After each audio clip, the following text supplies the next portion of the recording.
The type of attention you get and who you get it from determines where we end up in life. We got. Jesus has already been accepted at the University of Texas in Austin, electrical In a engineering. community where the statistics aren't the best, the default isn't the best either. The gentleman who's going to be on the field representing Southside, Defensive captain of the varsity football team. Mr. Jesus Rendon. His life to giving back to this community. St. Joseph's Catholic Church Choir. So I decided to start a nonprofit called Building a Purpose. And if we can raise that default to be something of higher standards, Help students find their purpose in life. I think we can do something We need. special. Welcome to by the default. Sus Rendon podcast, where we talk about life, purpose, and God. Today, we are recording out of the Rec Podcast Studio, and our next guest is Dr. Lyssa Ochoa.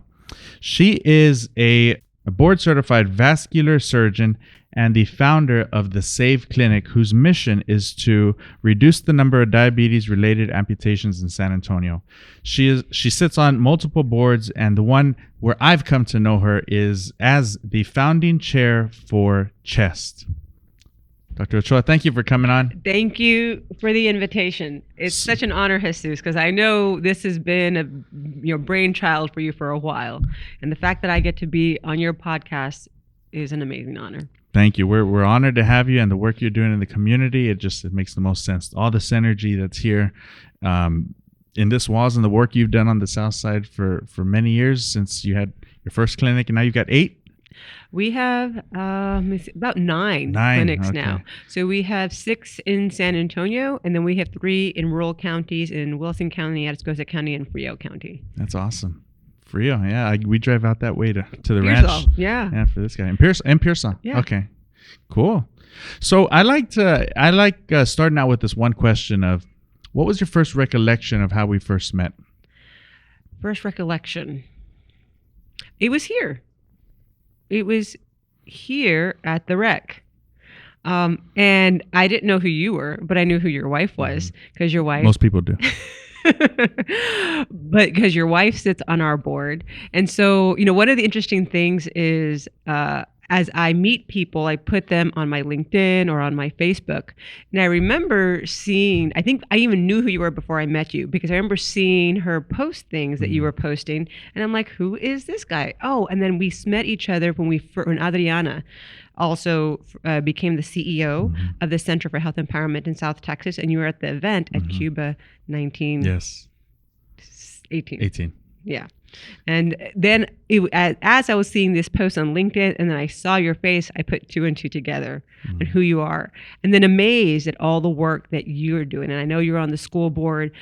You've built this amazing entrepreneurial center. You clearly are a leader and integral part of this community, along with your wife. And so it was amazing to know Judith on the board, and then come full circle, seeing your posts on LinkedIn, and then getting to meet you in person.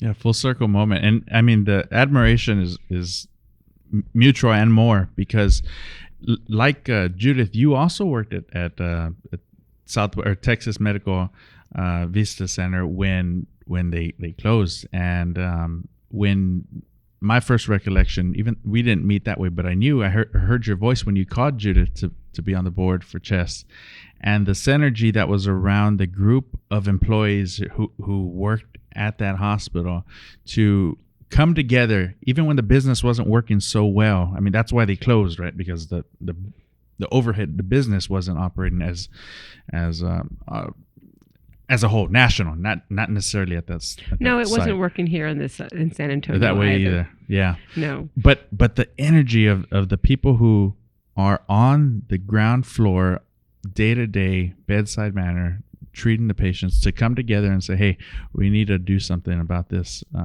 And hearing that phone call, I felt like I was side saddling on the A team when they're calling Judith up, and I'm like, yeah, it's so awesome. And to think about the board, y'all rallied together. That's a remarkable, powerful board of every leader who can move and shake is moving and shaking on that board. So I take my hat off to you for organizing, bringing that, and y'all had the hard job of identifying a leader. But I think there's no one more Southside, more San Antonio than Adriana. And so what a great Dr. Rocha, I got to see it. What a great selection to pick her. Yeah, it was a competitive interview. So we had about 50 applicants. I kind of weeded that down to around 12, took it to the board, got it down to about 9. They did several interviews. We took it down to 3. We had all 3 do in-person interviews. We took it down to 2, and then they had to do another presentation. So it was a pretty rigorous process to get to the point of who was going to be our inaugural CEO of CHEST. One thing that was important to me as a board chair was having someone who innately understood the needs of the Southside, the resiliency of the Southside, and who already knew everybody in the area, as well as those leaders you're talking about that knew her, to be able to move things forward quickly. Right now, we're in an administration that things are a lot harder, especially fundraising for nonprofits. And having someone who could hit the ground running was really important. And there's no doubt that Dr. Rocha Garcia is the person for that. Yes. No, when I heard about the whispers of something like that starting, it couldn't have come at a better time.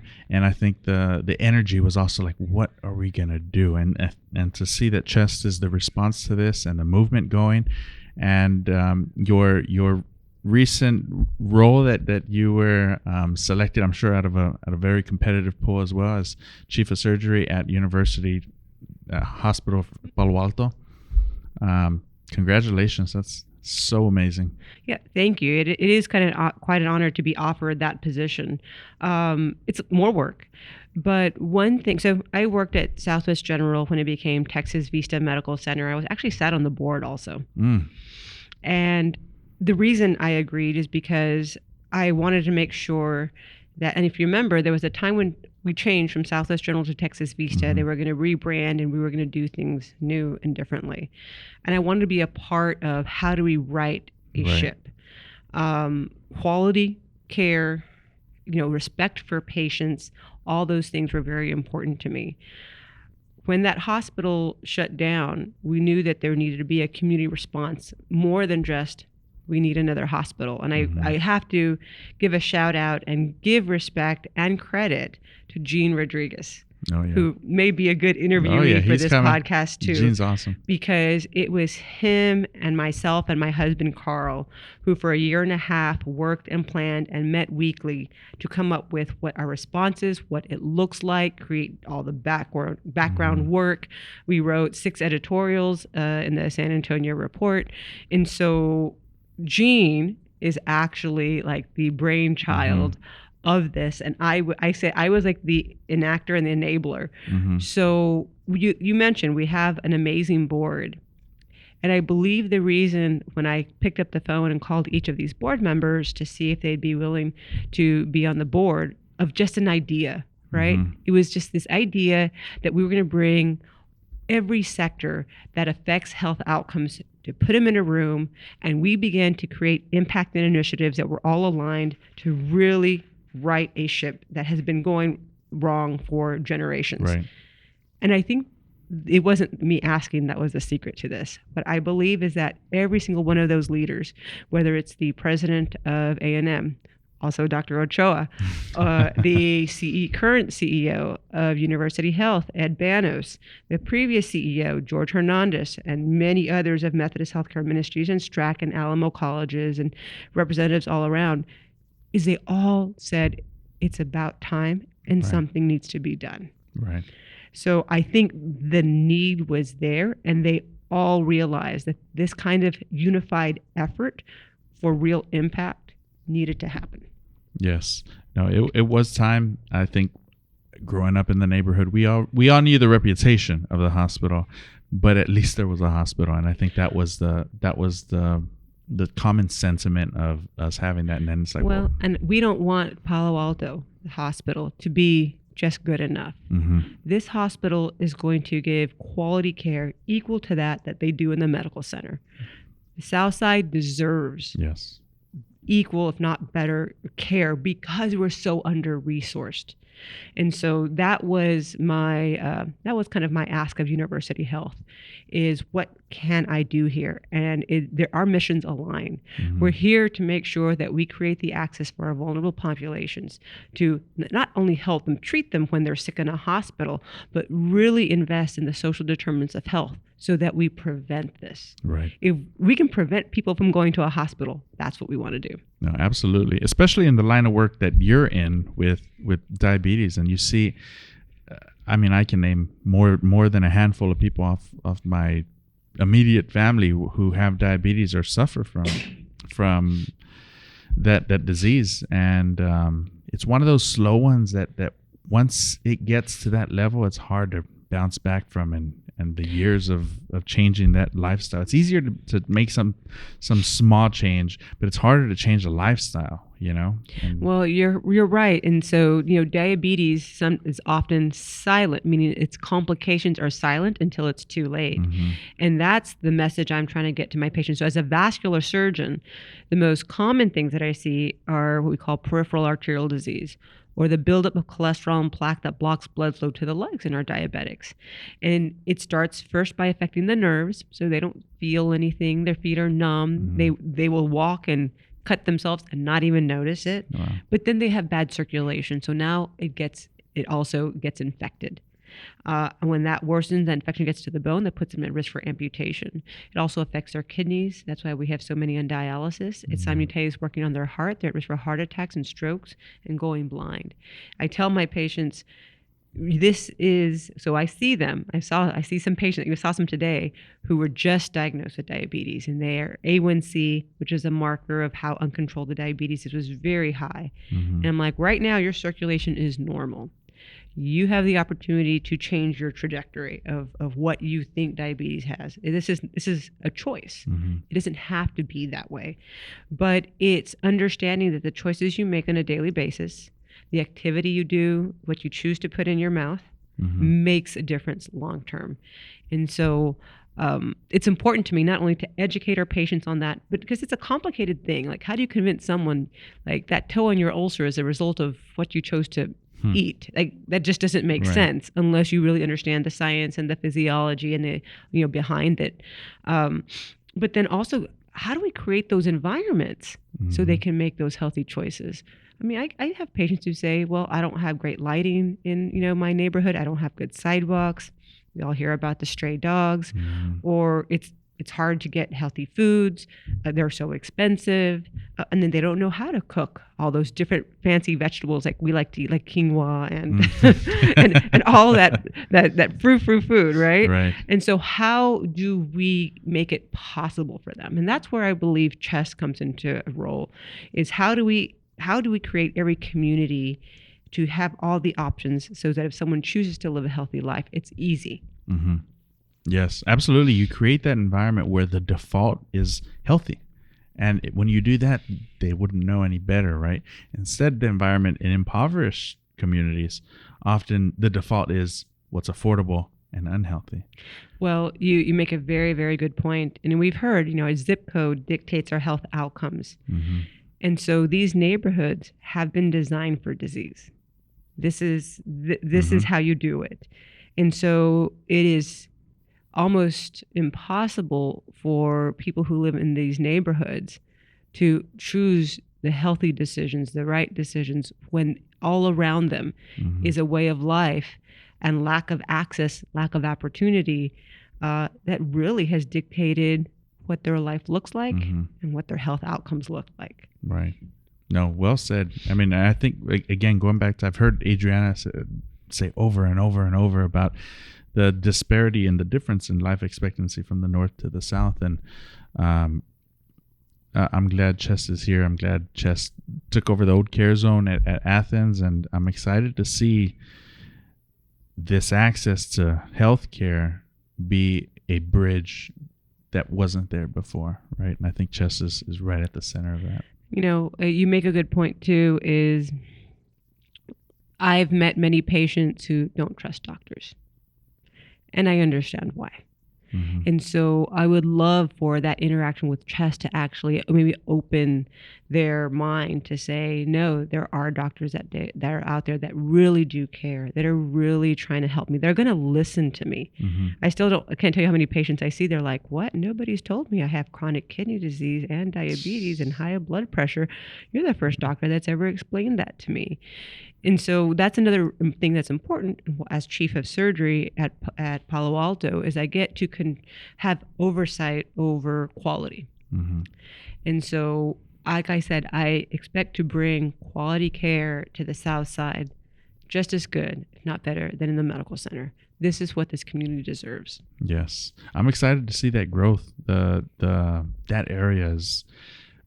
You see what happened to UTSA in 69, I think, when it came out, and the development that built around it, the hospital systems and medical center further closer in on I-10, but just that development in general and the wealth that traveled there with around the university. And I think it was a good idea. That's definitely the strategic area, especially when you bridge the manufacturing a little bit further south. That's continuing to grow out there, and the jobs that are offered, and then the educational institutions that decided to invest in the Southside. We are just so happy to have them in our backyard, and the access, the opportunity for students to, the immersion from Palo Alto to be able to graduate with associates in the high school now, that's huge. And then the continuation of Alamo Promise, and then I know Texas A&M San Antonio also has a tuition type of program for those students too. So you've got access to quality education. Now we've got access to healthcare, and God willing, with the connections and the opportunities that are coming with the manufacturing businesses developing and blowing, and even at the new hospital system, that's access to economic development there too. It is, but here's the thing that's important, and why I created CHEST is we have all this growth and development, and we have more industries coming. We need the infrastructure. Homes alone are not infrastructure. I believe access to quality healthcare should be part of that infrastructure. Absolutely. Let's be honest. One hospital of 166 beds is not big enough. Small. But we need to be able to recruit all the other physicians, all the other specialists, and all the other ancillary care that goes around healthcare, whether it's home health or physical therapy, nursing homes, care homes for our seniors who have dementia. There's a whole spectrum of what is actually needed to create the healthy infrastructure for this economic development. You made a great point. So A&M actually is hugely investing in what's going on in the South Side. They announced about a month ago that we're actually going to have A&M medical students rotating through Palo Alto. That's awesome. With the hope that eventually that we build residency programs, which will also train internal medicine, family medicine, maybe one day surgery, we'll see. But they begin to train in their hometown. And so our vision for CHEST, because we also have a education and workforce work group, is that we align all the Southside school districts, all 7 of them, figure out what gaps in pathways to any job in healthcare are, and how do we complement them to create the pathways in partnership with Alamo colleges or with A&M, with University Health for rotations. How do we do that? My vision for the health workforce Southside is going to be to train the students from the Southside to take care of the Southside. And who better? We talk about culturally competent care, and that means, do you really understand what this patient is going through? Do you understand their language? Do you understand their environment? And it's kind of hard to teach someone else who hasn't lived their lives or in that area. But when we train our students from there, I believe that's how we're going to get that care. And we're looking for not just physicians and nurses, which of course we need, but at every spectrum. I honestly believe that there is a position for anybody with any interest in healthcare. Whether it's being a medical receptionist, a medical assistant, a radiology tech, a scrub nurse, a scrub tech, there's the IT, coding and billing, AI. So there's the legality of medicine, there's the business of medicine. And so I believe that if we can just show our students what opportunities are out there, what pathways are out there with mentorship and support. Because sometimes if you've never seen what these jobs look like, how do you know to want for it? And every single one of us on our pathway to your MBA, to my MD, came with struggle. On my path, I struggled and I needed help. And I had people there to kind of pick me up off the ground, say, yes, you can do it. Let me support you and push me through. Either give me advice or give me opportunities. And that's what we all deserve. Yes. And that's how we all get ahead. No, absolutely. I think, man, you've hit on so much. I want to talk about each of them. I think, let me respond with a question maybe. You're also on the board of the Medical Center Foundation, right? San Antonio Medical Foundation. Do you think there's an opportunity for something like that to be created on the South Side, where it would create this ecosystem where they would purchase spaces like that? Or what needs to happen for there to be a medical center on the South Side? That's a great question. You must be reading my mind or listening to Judith. I'm kidding. I try to mostly listen to her. So the idea of the San Antonio Medical Foundation actually arose back when they decided that they needed a medical center where it was going to happen. And it actually arose as committees from the Greater Chamber of Commerce and the Hispanic Chamber of Commerce. And that committee then became the San Antonio Medical Foundation, focused on purchasing that land or it was gifted. Most of the land was gifted to the San Antonio Medical Foundation, and they managed and leased that out, and that's what the land there is. The San Antonio Medical Foundation itself has evolved, and many on the board, some feel that their purpose is just to serve the medical center. Some people feel the purpose is to serve all of San Antonio. We have a new CEO. Who you probably know very well, who may be in this seat at some soon, point. Hopefully, yes. So he's also a Southside resident. That's right, Richard Bettis. And I can tell you, having leadership like that has this experience and has a broad knowledge of the Southside is invaluable to see if an organization like that would be willing to partner with CHEST, or at least teach us how to model how we make this happen. How do we purchase the land and the empty buildings around here so that we can recruit the doctors, the physicians, the practices, and be able to make that that's how we sustain operations of CHEST. That would be great. And so we actually have Richard Bettis on our board now. He hasn't made it to a meeting yet, but he's coming because I do believe that what they have done should be something that should be modeled. I mean, why reinvent the wheel when they've really shown us what success looks like? Having Richard on there, really having insight of what it looks like to be on the South Side. I can tell you most of the people on the board, when I got to present about the South Side disparities, 20-year life expectancy gap, the high diabetes and complication rates, many of them were surprised and shocked. They did not know the disparities were that great. They didn't realize it. And so what Richard lives in, because I know he still lives here on the South Side, he inherently knows and understands, and I think that's an advantage.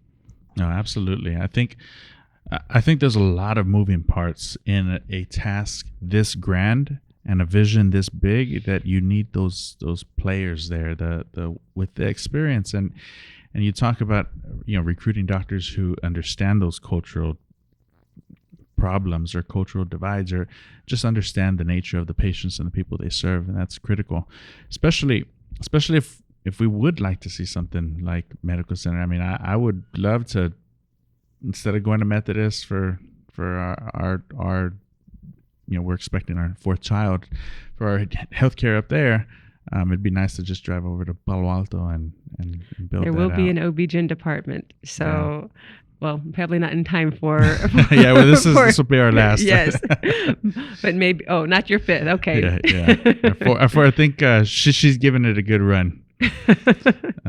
But no, I man, it's exciting to hear that. It's and I'm glad y'all are in our backyard. One of the other things that is, and I see this problem more on the school district side, is the fact that our area is landlocked, right? And there's not a lot of real estate to be able to put, like, even if the whole Athens were to be leased out, I mean, that really wouldn't be enough for that type of grand project.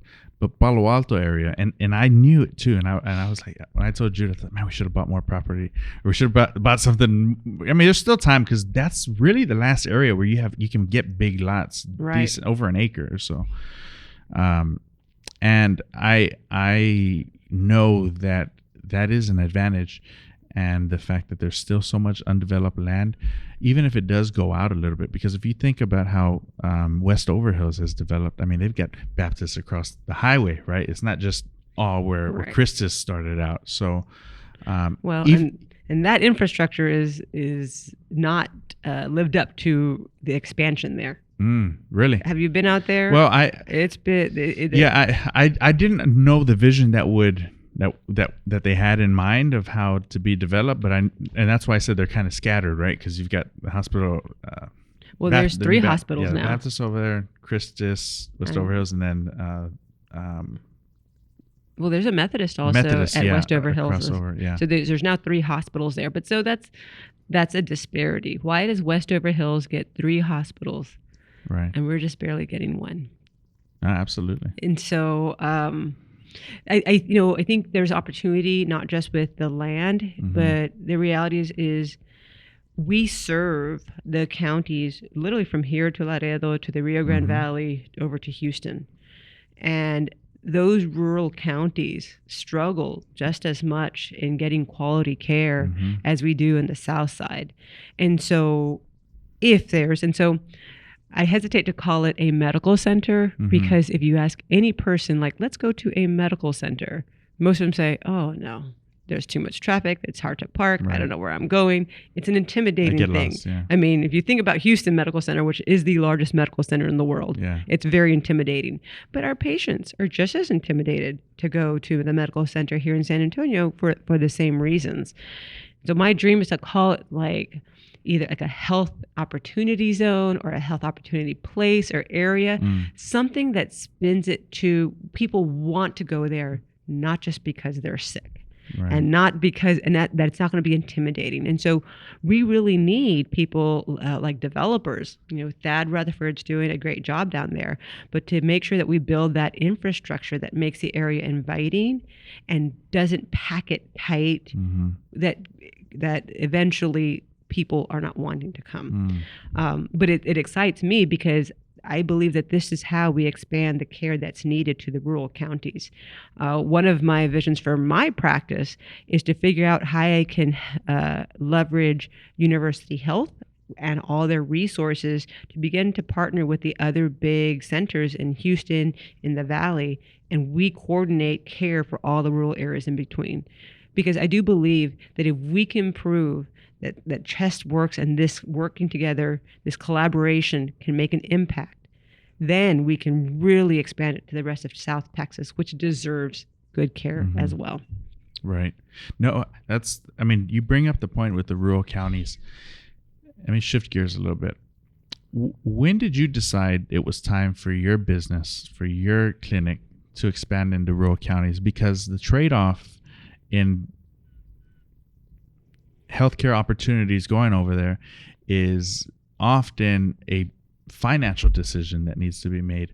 And I'm interested in knowing what things had to fall in place for you to make that jump. So interesting. So I'll start off. When I first moved to San Antonio, I joined a very large private practice. And at that time, I was the only person that spoke Spanish and was willing to travel. So they said, you're going to the Southside, and they had an office there at Mission Trail that I took over.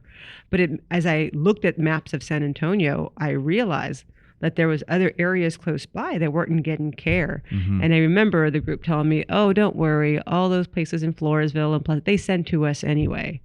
Well, when I went out to those areas and I met all the primary care doctors and wound care doctors and podiatrists, they realized that they would love to have someone. So I started 2 new clinics when I was still in that group out there, and I became one of the busiest surgeons getting referrals.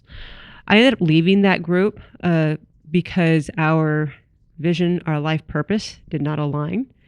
And when I left, I decided, I was at a point in my career, it was after about 6 years, that I'm sorry, it's my alarm.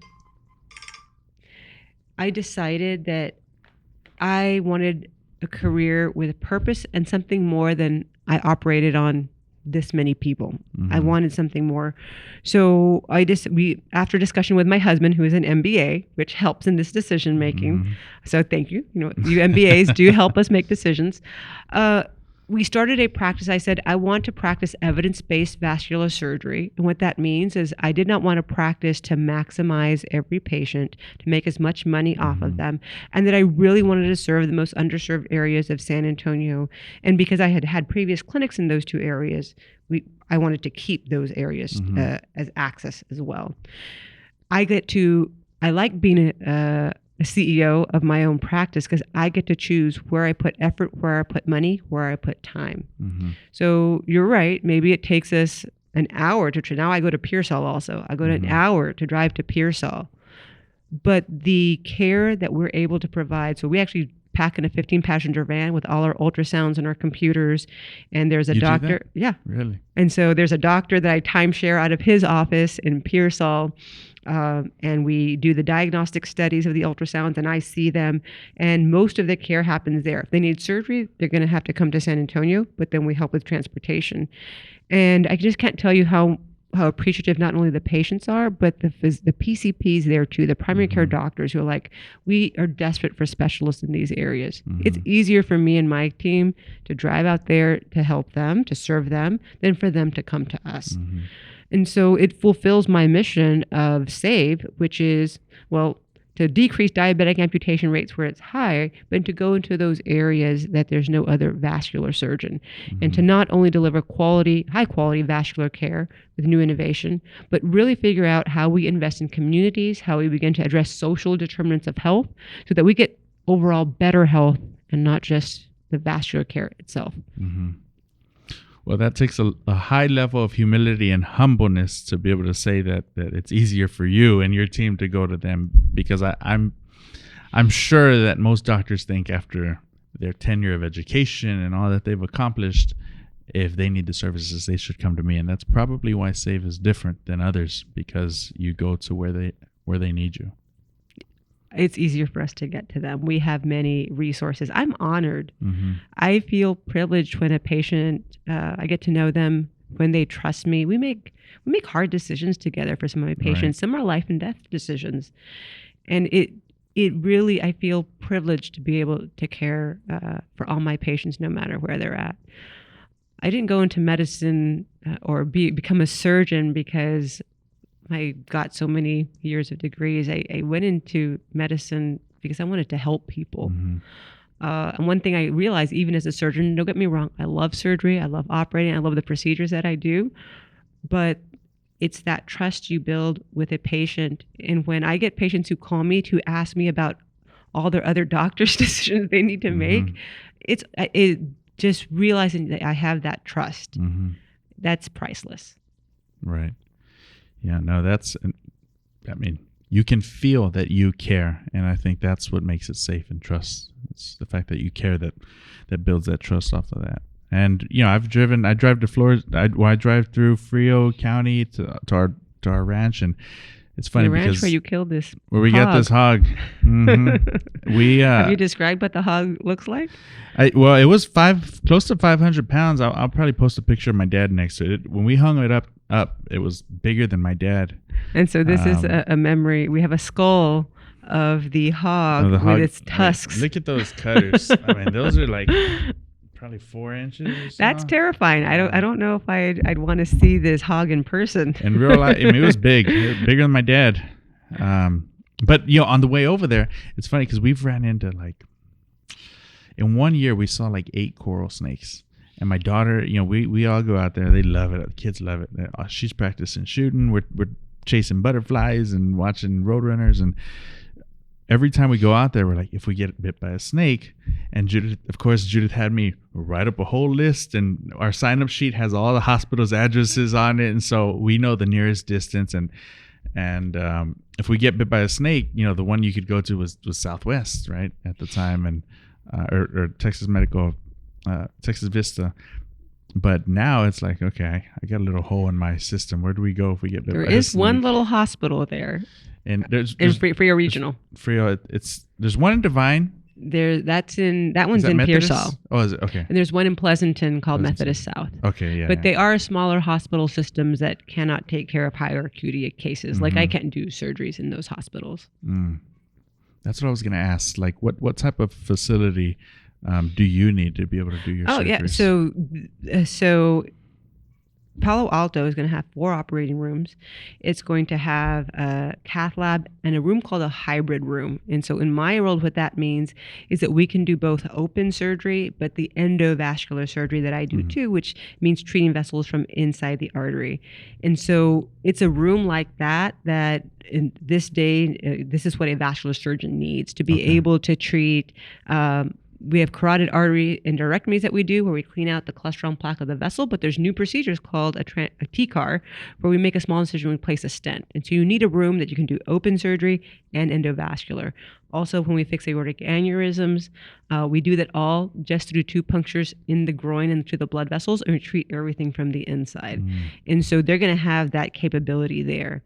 What I realized, and I was asked, well, how many patients are you going to bring here? I'm like, I don't tell patients mostly where to go. I ask, well, where do you live and where's convenient for you? So I actually have privileges at all the hospital systems. And I know since most of my patients are on the Southside, they're going to want to go to Palo Alto. Right. They're going to have an ICU. They're going to have a vascular lab. They're going to have a CT scan. They have an MRI. They're going to have everything that we need. Now, acute trauma was still going to go to Maine University. A ruptured AAA or emergencies like that will still go to either BAMC or University Hospital in the medical center. But we should be able to take care of the majority of what that community needs in that hospital. Okay. What do you think would be the next step once Palo Alto's built out, ready, having these surgeries, doing those things? What do you think is the next step for the development out there in this hospital system? Well, what will come with the hospital, I'm pretty sure, is we need to round out all the other health services, because a hospital really is just one part of the health system. It's the end part, right? You only go to the hospital when you absolutely have to and you're sick. So there's everything that happens before then that we have to build out. Now, they've built a Vita clinic where they have some university health physicians there. But, my dream has actually been to, how do we recruit who we train in San Antonio right now? We have 2 medical schools, maybe we're getting a 3rd. How do we're going to be training these students and these residents, but how do we keep them here? So I think the next step is to create the economic environment, the incentive environment where people want to come and set up shop on the South Side, whether it's creating an opportunity zone, which we're working on, or a TERS. So if there is a need for health centers or health practices, well, they should get a tax incentive, just like there's tax incentives to build downtown. Right. We should get tax incentives for that. Right. And then how do we create the mentorship partnership with people who train? When we come out of training, I trained 14 years, right? You come out and you think you're ready, but the reality is there's still a period of mentorship that transitions from training to real practice. And so creating kind of that clinical environment where anyone who comes out knows that they have someone supporting them, mentoring them, teaching them the business of medicine. That's another part that they don't teach us in medical school or in training.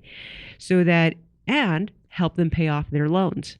So students nowadays are coming out with very, very high dollar loans, over $500,000 in debt. Much. So part of them willing to come here is going to be that the salaries have to be attractive to help them themselves and their families and pay off their loans.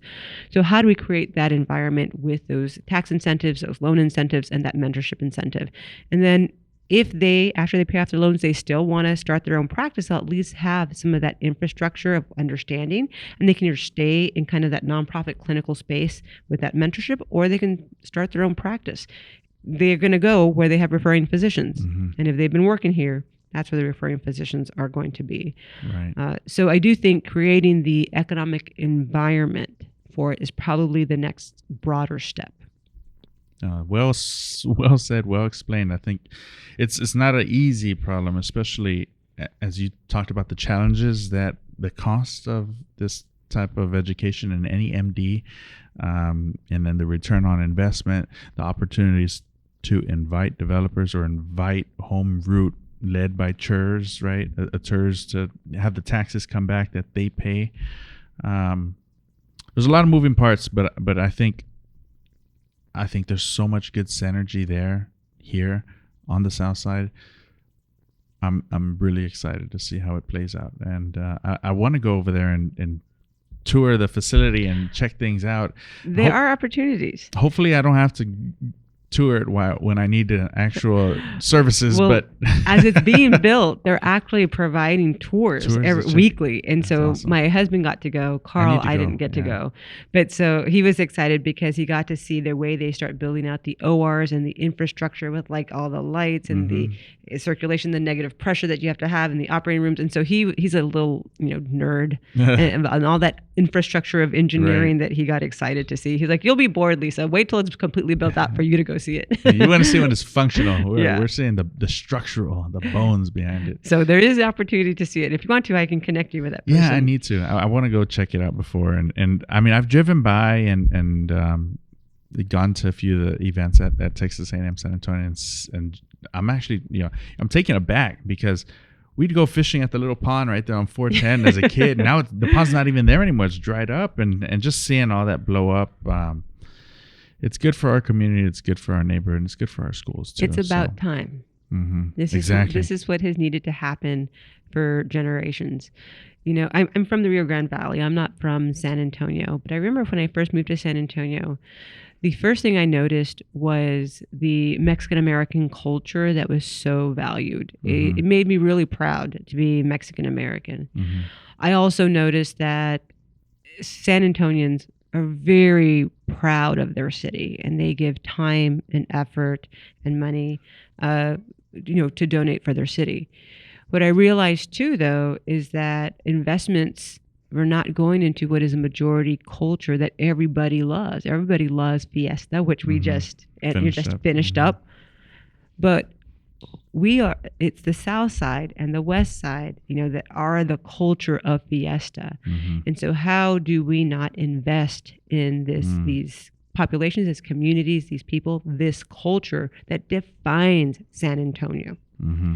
And so it's about time. And, I'm a surgeon, so I want things right now and immediate gratification. I understand that this project is not that, but I push with the passion that it should have already happened. And I know it's not going to happen fast, but I still push. Still want it. Yes, I want it to move as fast as we can get it to move. Going back to Texas Vista, at the time when it closed, everybody was asking, what's next? What's happening? Why isn't that moving fast enough? And you shared that sentiment that you still feel like that today, right? And the hospital is opening, and I mean it's the clinic's open, the hospital is still being built out. The hospital should be built out by the summer of 2027. Okay, so a little over a year. Now. And I mean that urgency. I mean everybody was asking what's going on. The employees. So when that hospital shut down, we asked that self, what should the community response be? And of course, our initial reaction is we need a hospital and hospital beds. But when we sat down and thought, we can't just ask for a Band-Aid, because a hospital is not the entirety of how we live a good quality of life. We want more than just access to care when we're sick. We want the opportunities and the infrastructure to be healthy. So that's when we sat down and said, we really have to look at everything that affects quality of life. And that's where, public health and healthcare, of course, come in, but education and workforce development, we call it life expectancy, which is every social determinant of health, transportation, housing, environment, food insecurity, access to broadband, internet, all those other things. And so we want more than just a hospital. I don't want to say just a hospital because I'm very grateful for that. But we really want to move the needle and make impact in all those areas. And it's not until we actually are pervasive in all those different sectors that we're going to be able to create that impact where not only do we have access to a doctor, but we get to enjoy life. We have a good quality of life. You get to enjoy shade in a park with your kids. You get not only access to a raspa if you want it, but maybe some fruit and healthy fruits and a farmer's market. You know, what real quality of life looks like. So it's like we want more. I know we want everything, right? We want to be idealistic, but I do believe that we should aim for what every other Northside neighborhood has. And we 100% right on the dot. You can't do the quick fix. It's got to be a full-on approach to this, and I think Chess taking that on is the answer, right? Where were you when you heard the hospital was going to close? In the board meeting. I was on the board at the time. It was a combination of COVID and financial decisions and different motivations. And I knew it was going to definitely affect the community. I saw patients there who that was their mode of primary care. Like that's the only access they had. They didn't have health insurance. And I can tell you, the 3 months after that hospital shut down, so I told you I was really the only vascular surgeon on the Southside. The number of amputations I did in people younger than 50 more than doubled, and older than 50 increased by at least 30%. And in those 3 months, I'm like, something's different. And I asked my husband, the MBA, to review my numbers. So from the previous 3 months, the year before, to this, it exponentially increased. And it was just lack of access to care. I'm looking for more than a replacement to Texas Vista, though. I'm looking for a hospital that truly takes care of their patients and doesn't see them as a number, but as a person, and invites their families in to help take care of them. And guess what? They're not going to have access because they don't have to drive all the way across. And their family can actually visit them and become patient advocates and ask all those questions that your parents never ask the doctor when they go. And you're like, if I was just there. And so I envision Palo Alto to really be almost a 180 of what Texas Vista was, a brand new start and a better future. Right. No, I like that. I like the quality. Focus on the quality, because the people deserve it. That's right. They deserve it. And the long drive. I mean, man, it's getting kind of tiring for us to go to the doctors all the way to medical center every day. And I'm glad Judith doesn't have to make that drive over there, only downtown. But man, it's an exciting time to see this be developed, and it's exciting for me to be on the sidelines and watch you alongside with well, you're not Judith on the sidelines. I'm not the. You're right. I'm not on the sidelines, but I'm not the health professional as y'all are.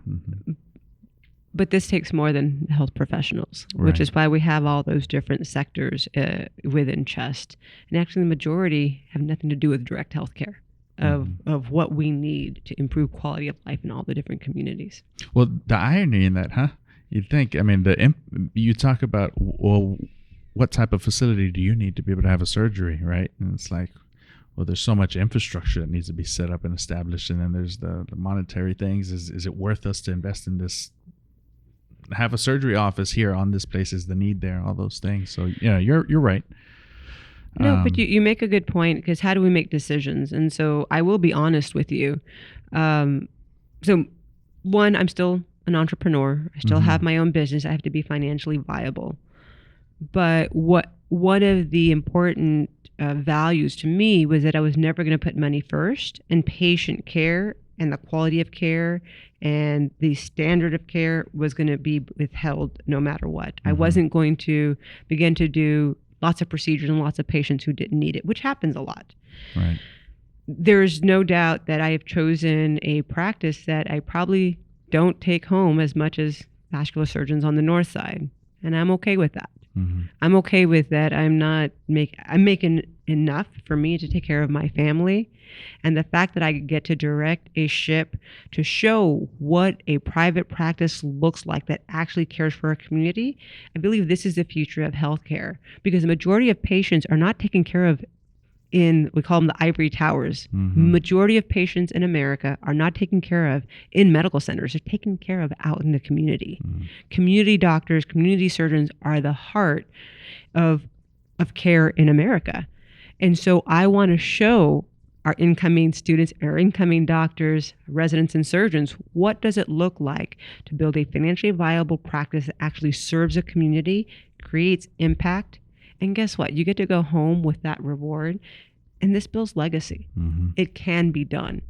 And so that's also why it's so important for myself, to mentor and educate the incoming health workforce. Well, beautiful. How did you come up with SAVES? That's a good question. That's a great name for a clinic and a mission that you're right behind driving and live by. How did you come up with that? Well, I am fortunate. I had two people on my side, my husband, Carl Negley, and at the time, a friend of mine who was a designer, and they together he came up with the name, which stands for San Antonio Vascular and Endovascular Clinic, the SAVE Clinic. This is how we're nerding out. If you look very closely to the A, this is the aortic bifurcation. Hey, look at that. And if you look at the V, there's actually valves in the vein, in the V for veins. Wow. And then the shading, so the whole. You're gonna have to get design. a picture of that and zoom in so they can see your logo. That whole design with those two brilliant people, and I just had to put my mark on, say, yep, okay, I agree, that's the name. Yeah. At first, I have to be honest, I was a little intimidated for that name, because it implies a lot. But then undertaking. It was a big undertaking. It's interesting because when I came up with the name, some people made fun of me. They're like, well, who do you think you are? Yeah. But I realized the majority of the people, and even across the country, as I get asked to speak about my practice, most people love it. It's also memorable. It's funny. My staffer was like, we're the Save Clinic. Save. Yeah, there too. That's another twister. Yeah. No, that's good. So I wanna go through this exercise with you, and we have the nonprofit, and we recycle some of this content for our students. And one of the exercises we do with our students is called the Timeline Workshop. And what it is you share an impactful event that happened each year of your life.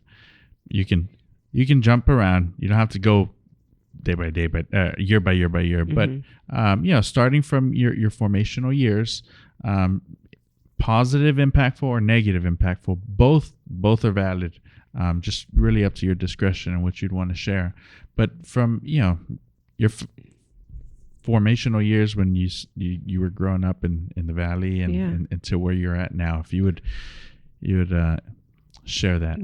That no one's asked me that question. That's a good one. So I'm the middle child. I have an older sister, a younger brother, born to parents who both are the only in their family to get their degree. My mom came from a very, very poor family of migrant farmers.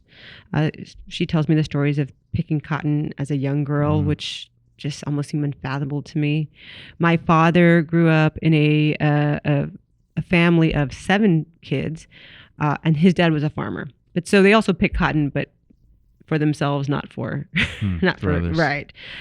And it was funny. They graduated the same year in a high school. What high school? La Jolla High School. La Jolla. Oh, okay. The Coyotes.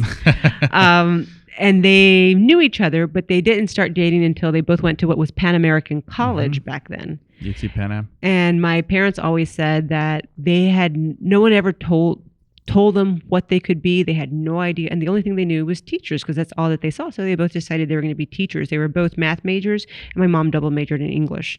And so they both became teachers right out of college, and had my sister, and they vowed that all of their kids, I'm sure this happened to you too, were not going to speak English with an accent, and we were all going to get a degree. My dad eventually, he went to a small high school at the time. It was like a 3A school called Sherryland High School. It's in the middle of Mission, Texas. Now it's a very large high school, but he became a teacher, a coach, an assistant principal, a principal, and eventually an assistant superintendent. So, which he oversaw the entire schooling that we have from like K through 12. So there's good and bad in that, right? So he Can't knew get away from dad. Can't get away from dad. He's got you all. Yeah. But very early on, as my dad rose the ranks, the one thing as I reflect, thinking of that, is how every person, from the superintendent who he worked with, to the board members, to the janitors, and the people who worked the lawn, respected him the same way. And it was made me very proud that my father treated everybody equally, not someone more important than someone else, and taught me early on what humility looks like, and what, when you lead, there's an expectation that he put on himself, and I saw modeled. I'll be honest, I lived probably a high school of privilege. My parents made sure that we wanted for nothing, stressed education. So I knew I was going to college. I just didn't know what I was going to do. And it was one of the most impactful parts of my life happened my senior year in high school. And there was a scholarship that came out from Baylor College of Medicine and what was now the University of Texas Pan American. And it was 8 years for 4 years of undergrad at UT Pan American and 4 years of medical school at Baylor College of Medicine. And so they were interviewing seniors in high school. And so my dad says, "Mijita, you're going to apply for this scholarship." And I said, "Dad, I don't know if I can be a doctor." Like, it was such an intimidating thought. Yeah, He's 17, 18-year-old student. Yeah. He's like, "Mijita, it doesn't matter. This is free money. You're applying." So I applied, and they actually flew us as seniors in high school to Houston to interview for medical school. I had never been on a plane by myself, so that was a bit intimidating. Got the scholarship, and I was put on this path of mentorship, of a pathway for us to go. We had a director who literally told us, "We're taking these classes this summer. You're going to do this summer. These are your options." So like the first summer, I did a summer program at Rice University and Baylor College of Medicine, where I had two or three classes at Rice, and I shadowed doctors at Baylor College of Medicine. My sophomore year, I did research at LSU in Baton Rouge. And then we got to study for the MCAT, like your student here is studying for now. And so we got all the supplies and everything we needed to study. We took that multiple practice tests, and then we took the test. And so I had a very privileged route because somebody was there to pick me up. Made it to Baylor College of Medicine, and it was life-changing because the students there were from Harvard, from MIT, and I was from UT Pan American. I will never forget the first day of class, we sat there and they were just handing out the syllabus. And there were some students that said, "Oh, they'd already read the first 3 chapters." I'm like, "How do you know what chapters to read? We don't even have the syllabus." Wow. Yeah. So it was bumpy road for me. I went up with 2 or 3 other friends who made it in that program. Who got the scholarship too? Really? Yeah. That's awesome. I'm still good friends with them, and I ran into one of them at the Texas Medical Association meeting recently. That's so cool. So that was definitely an opportunity. And this is why I reflect on that. And like, if I was not fortunate that this came out, that my dad forced me to do this, and that I was in the first group, because the competitiveness of that scholarship increased after I got it. Just realizing that if I didn't have the opportunity to put in a path, I would not be here. And so now I feel like I am obligated to open doors and create paths in a similar way as much as I can for those, because there are a lot of talented, brilliant students who never would think that being a physician or being a nurse or being a pharmacist is even possible. Right. So some people also ask me why I chose surgery, and so because that's more school on top of. Oh yes, so there's 4 years of medical school, and then there's 5 years of general surgery, and actually I took 6 because I took a year off to do research, and then 2 years of vascular surgery. So yeah, medical school is a cakewalk compared to residency and fellowship. But so when you're in medical school, you rotate through internal medicine, pediatrics, OB-GYN, surgery, just to figure out what do you want to do, because how do you know? And I think I liked most of the specialties. I did not want to do OB-GYN though. Different reason. But what I realized as I shadowed the surgeons is that when we were in trauma, we were at Ben Taub, which is a level 1 trauma center, which is like University Health here, is that those residents, like, they were pushed to like the top of their game or pushed constantly with stress, mentally, intellectually, physically, because you're up all night, emotionally, spiritually. We see a lot of things that, affect us. And I saw how resilient they were. I'll never forget one of them. She was an intern. Her name was Mai Pham. She was 4'10", little Vietnamese woman, and was just so resilient. And I thought, you know what? And you probably, Judith may feel this, maybe you did. During this entire path, I always felt I had to prove myself. Am I good enough? Am I good enough? Did I just somehow slide through and I'm here? And so I thought, if I can be a surgeon, then I'll prove that I'm good enough. And if not, I'll just be an anesthesiologist. No, that's a joke. And so that's why I chose surgery, which probably tells you a little bit about my personality. I'm definitely a type A personality. I'm an immediate gratification. If I have something to do, I do it now. I'm not push it off. Yeah. But so choosing surgery was huge. And so I initially thought I was going to be a cardiothoracic surgeon, but then I found vascular surgery very attractive because we operate both open and endo, and we treat medically. We're the only specialist that treats the entire spectrum of vascular disease, so that I can choose what's best for the patient. And new technology is coming out all the time. So like I mentioned, an aortic aneurysm used to be fixed by opening up your belly, moving your intestines over, clumping the aorta, doing open surgery, and we can still do that. But now we can treat those with 2 puncture sites in the groin. So that technology just was very exciting for me. And the other reason I like vascular surgery is patients are patients for life. So unlike any other specialty, my patients, I meet them, I see them till they die. So very much like a primary care for vascular. And so I get the benefits of both worlds of a primary care doctor and as a surgeon. I love the technical aspect of vascular surgery. I love that every suture you take matters, every detail matters, and that's what I enjoy. Yeah. In another part that happened that had me choose. So as you go and you interview for medical school and then residency and then vascular surgery, you get to interview at different places. And I always thought I was going to Colorado for surgery. I ended up in Houston at Baylor College of Medicine. Why Colorado? Because it's beautiful out there? Because it was the first time I saw snow. And I was in love. And then I was going to go to Emory for vascular surgery, but my mom got ill. My mom needed a kidney transplant. She had lupus and diabetes and was on dialysis. And so we tried to find a kidney for her. And so in my family, I was really the healthiest one because my sister also has lupus. And my brother, he has 2 kids. And so I was like, well, I'm the healthiest one. We weren't a great match. So in September of 2009, me and 2 other donors donated to my mom and 2 other recipients here at Methodist Specialty and Transplant. And so some younger person got my kidney. 5 days after the surgery, we were in a hotel nearby and my mom collapses in front of me and my dad. I start CPR on her. My dad calls the ambulance. She had what we call a massive pulmonary embolism, which is a blood clot that goes to the large veins to the lungs, and she passed away. In 2009? In 2009, 5 days after her surgery. It was more than it was hard on me personally. It was watching my dad, who had been with her for over 40 years. His entire life. And just...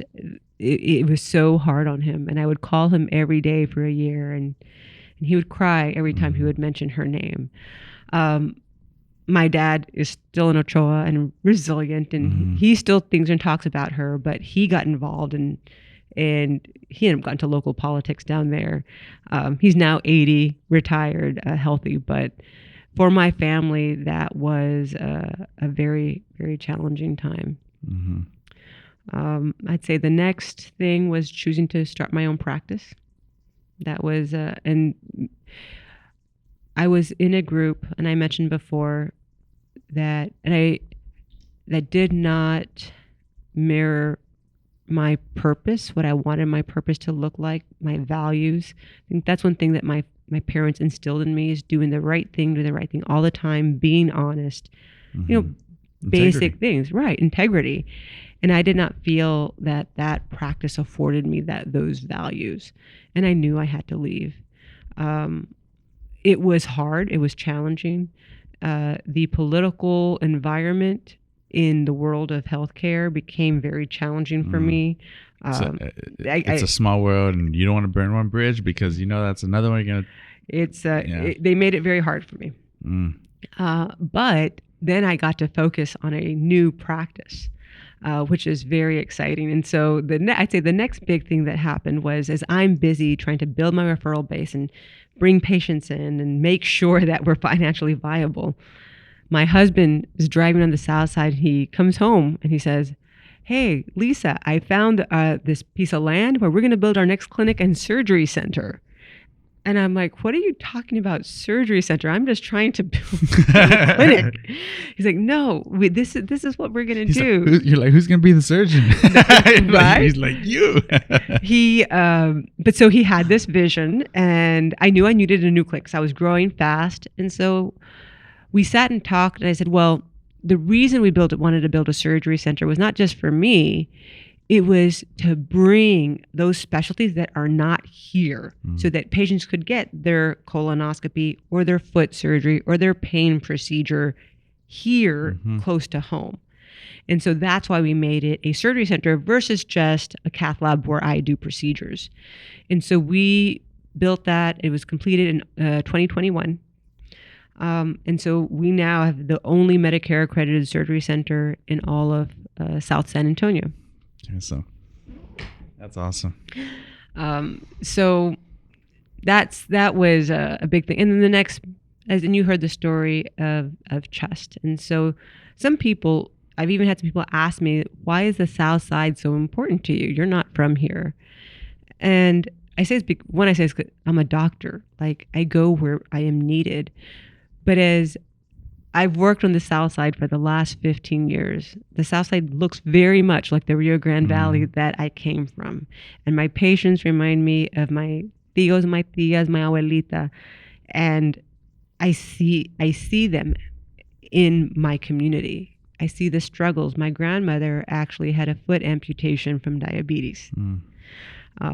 So I see that parallel. And I'm going to tell you one thing that drives me more than anything else is that access to quality care and a good quality life should be the standard. And the fact that the history of segregation and racism in this city has created disparities so vast, it upsets me. It makes me mad. It's not fair and it's not right. And so I want to make it right as much as I can. And I have had some people say, well, what if you don't move the needle on diabetic amputations? What if you don't make a difference? That, well, maybe I won't, but no one's ever going to say I didn't try, and I didn't try wholeheartedly. How can I sit back and operate on a community where my patients are getting younger and younger? They're in their early 30s with uncontrolled type 2 diabetes for many years, having amputations, heart attacks, strokes. They're younger than me. And it's not right. It's preventable. It's controllable. And I can't just sit back and watch that and do nothing or just keep operating.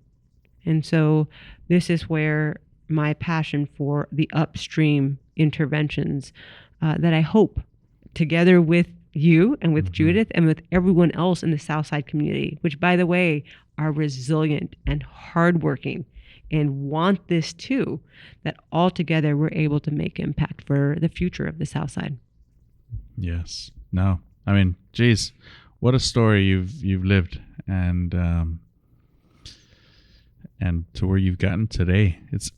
You almost kind of created like a little hospital, right? In that operating room where other doctors can do their things and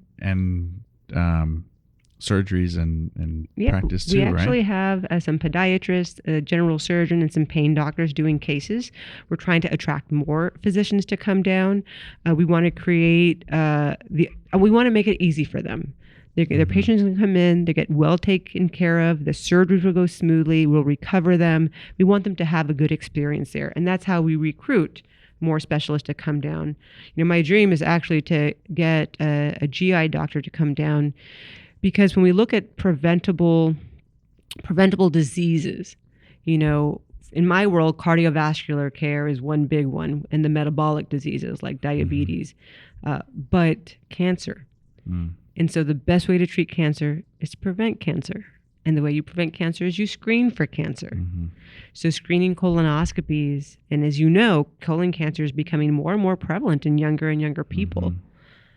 And right now, there's no outpatient place. Well, actually, there's no place on the Southside that offers colonoscopies for people who need screening colonoscopies. They have to travel up north. So trying to create that place where we can build that preventative care so that we don't end up having to diagnose colon cancer and needing surgery, or breast cancer and needing chemotherapy and radiation. Yeah, no, I think your decision to choose to invest in all the preventative things, even though the money is not there, because the money's in the surgeries, right? In the end of the line, I'm gonna be cliche here. Saves. I mean, right? Literally, you're investing in the preventative things, and that saves them from losing a leg, If I can put myself out of business, I would be happy. I take care of very, very sick patients, and no one deserves, especially when it's the preventable things, right? No one deserves that. We are in medicine trying to figure out why shouldn't we get reimbursed for the quality care and not just the things that we do, not just the pay for play, so do you say? And that we're talking about value-based care. And so I'm actually part of the Baylor County Medical Society and the Texas Medical Association, where we work annually to pass resolutions to hopefully change how we get reimbursed as well, and put into policy things that help communities like the ones we're in on an annual basis, that become the basis for bills that maybe the Texas legislature will pass. And then through the Texas Medical Association, push those policies to the federal level through the American Medical Association. It's called organized medicine. I really didn't think like I wanted to have anything to do with organized medicine, but realizing that the policies that guide healthcare and access to care happen at those levels. And so if we're going to try to figure out how we get reimbursed for quality care and not just more surgery, then that's how we make that happen. Yeah. Well, it's a big undertaking, and I think that would drive more people financially to want to do the right thing. That's right. How did you meet your husband? That's a good question. Because he seems to be your partner in crime with all this. He is my partner in crime. We actually are inseparable. He always tells me that I'm his favorite person and I'm his best friend, and he would rather be with me than with anybody else. And sometimes I agree, and sometimes like go over there. Sometimes you need to breathe a little bit. Fortunate. So moved to San Antonio and joined that large group that I was with, and he was the director of operations of that group. He had no degree, not even an undergraduate degree, but was running director of operations of a 25 surgeon practice in San Antonio. And when I first joined and I had issues, whether it was with the electronic medical record or the fluoroscopy machine that I was using or literally anything, everyone, including the CEO, would say, "Oh, call Carl." I'm like, how does Carl, the only person who knows the answer from how to fix a C-arm to how to fix the EMR, like how does he the only person? Everything. And so realized very quickly that he was very smart. He was actually dating someone else when I first got there. So somebody else in the office? They broke up. And then he actually, I invited to a birthday celebration where I invited my friends from Houston into town and invited him. And that was like the first time that that anything kind of romantic happened. It was we had our first kiss. And so I'm just gonna get to the end of the story is after our first kiss, we never left each other's side. I know that sounds cheesy, but really that's what happened. Realized that, he didn't have a degree, and I'm at the same time like, how do you not have your degree? I'm like, you can't I can't date you unless you get a degree. Yeah. And he's Whip like, him into shape. well, he said, I don't need a degree. I'm like, no, not that you need a degree. Yeah. But you need kind of those check boxes to be able to move forward, whatever you're going to do. So he went to Alamo colleges, did his prerequisites, got a degree, his MBA.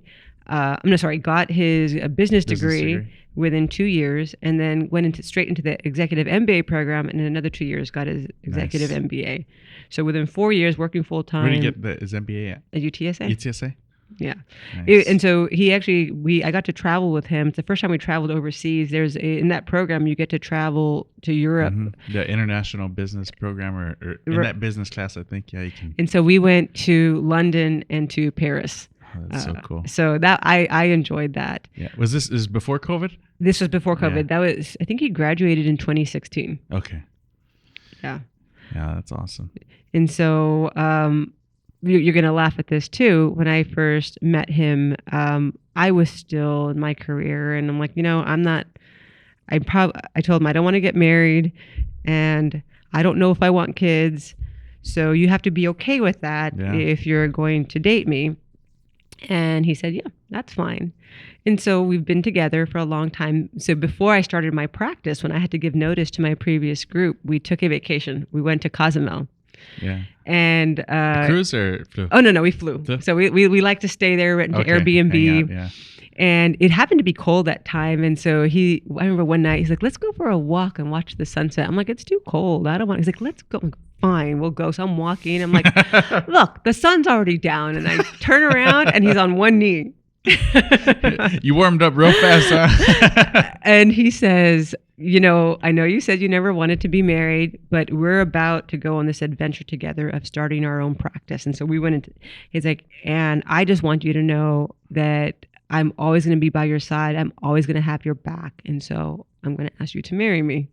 The funniest thing is there was someone watching from a balcony saying, say yes, say yes.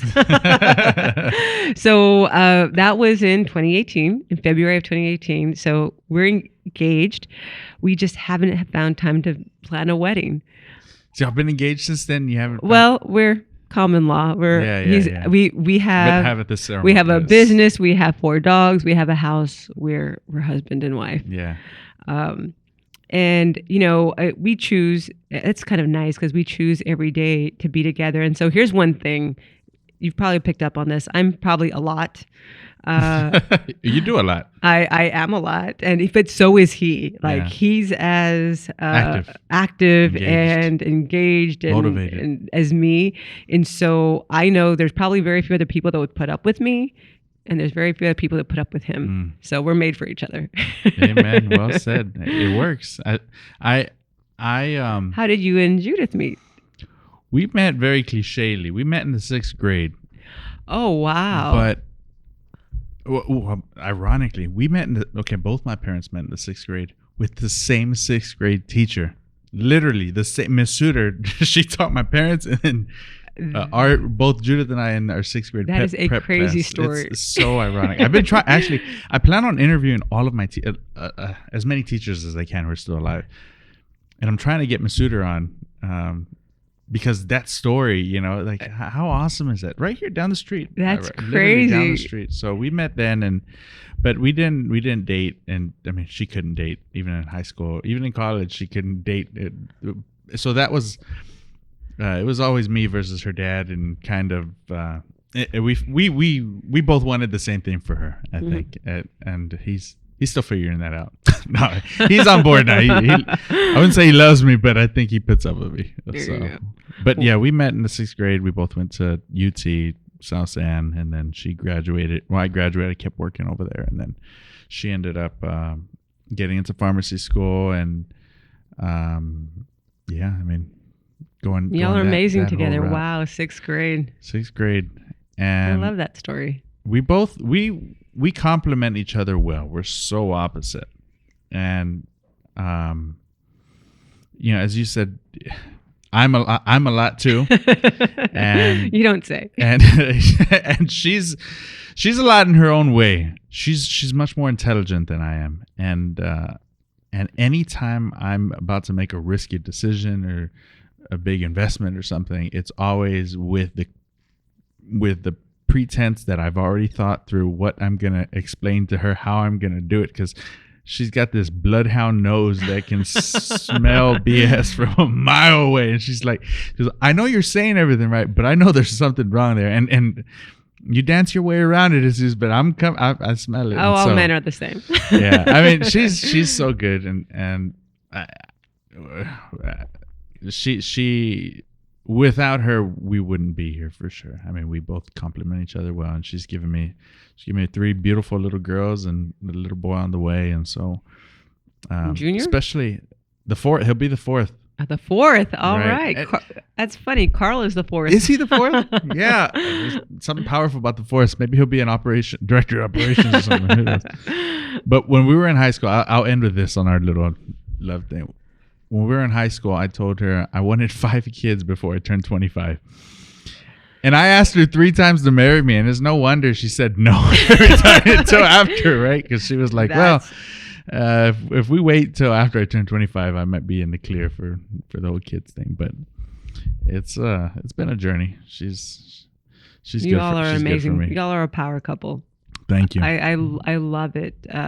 I'm so honored to meet you guys and to be able to work with you. Yes. Well, working together in your presence, the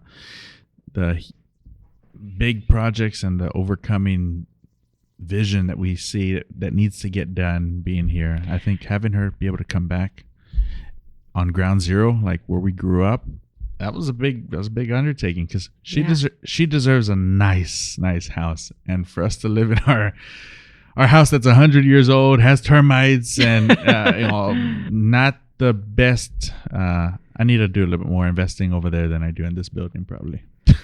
But we all make our choices, right? Like what's more important? And so you made those choices together. I'm going to tell you what's amazing to see on the outside with you and Judith is that you have the bigger visions, right? Like we're sitting here at the rec, which is in the time that it's been open has done amazing things. But you go from the big to down in the weeds, and you take time to mentor those students. And I met that student here when I walked in, and clearly you're helping this individual on her path. And that's just amazing that you're not too busy up here being able to help one individual at a time. And that is so admirable. What was her name? Esmeralda. Yeah. She'll be Dr. Macias. There you go. I was like, I'm so proud of her and her story and so many other students, like the 10 scholarship ceremony. Her year, she was the only one out of 150 students who applied for the scholarship.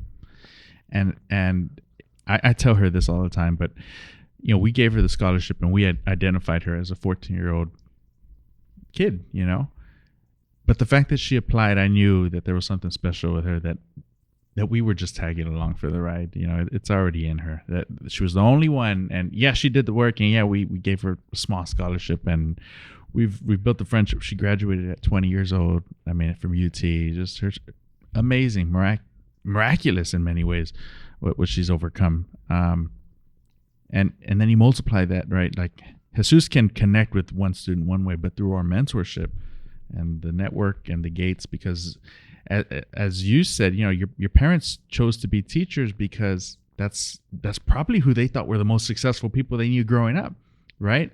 And then your dad's like, "Mija, apply for this scholarship." You're like, "Dad, do we know any doctors?" Like, but you did, and you felt he pushed you forward, right? Where for us, I wanted.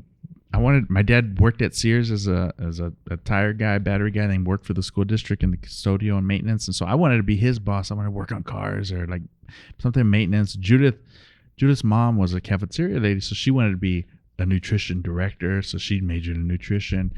But then I took that leap of faith and saying, I'm going to do electrical and computer engineering because truthfully, it gave me the most resources with a short amount of time. And when you think about that model, we emulate those who we know who to be the best. And so to be able to shoot that far out and not know anything about it, and then land and say, okay, I made it here. Do I actually enjoy doing this? Like, I probably don't, but I mean, I'm doing good, so I can do other things to do this. And same with Judith. I mean, I'll tell you on the camera, it's pharmacy, and where she's at is operation manager, 40 direct reports. It's not what we thought it was in this balanced schedule, work life, all that. It by no means. And when you think about that concept of emulation, and you look at our students, if the default and the statistics are bad in these areas, the kids are going to look up to what their parents are, what they're the most successful people they are. And so what we're able to do is, if Jesus is able to reach that one student, we bring as many mentors in. And I never wanted to be that gatekeeper. Same way with you, and you saying how your opportunities that you got to, you may not have felt the most deserving. So now as the chief of surgery, you want to offer those opportunities to help bring and don't be a gatekeeper. And so for us, everyone in my network, if somebody asks me to meet them, I'll do my best to make that happen. And I post it on the website. It's on our nonprofit. So all those people are people I've met or have gotten to know, and the organization has grown organically, where some people I don't know, and that's the beautiful thing, where it's like I didn't know them initially, now I know them, but the organization has grown and able to touch a student's career in a way that boosts it and understanding what is possible. So no, that is so valuable. I think students are also telling them, like, you have value and you can do this. It's funny, you talk about my dad, who pushed me when I graduated from medical school. So he went to Houston to see me graduate, and he was so emotional. And I give him my diploma, and he's like, Mijita, I knew I always told you could do whatever you wanted to do, but I never thought you'd actually be a doctor. And I'm like, okay, I know what he means by that. But I tricked you good enough. but it's honestly, in training, when it was hard, I would call my dad every day. My dad would sit on the phone with me for an hour and a half, and I would just talk to him. It wasn't until years later that he's like, Mijita, I never knew what you were talking about, but I just said, and I listened. And it's having someone listen to you, having believe in you, keep pushing you, keep supporting you. And so the money helps, of course, but it's just having other leaders believe in you. I think that's what our students need. Say, you deserve this. Yes, you can. You are worthy. And we're going to help you get there, because nobody does this alone. Right. No, absolutely. What is your purpose in life? I believe my purpose in life is really to help others, to help the vulnerable. I feel that as a surgeon, it puts me in that position of respect for my field. But most people, I didn't think so, but they see doctors as leaders.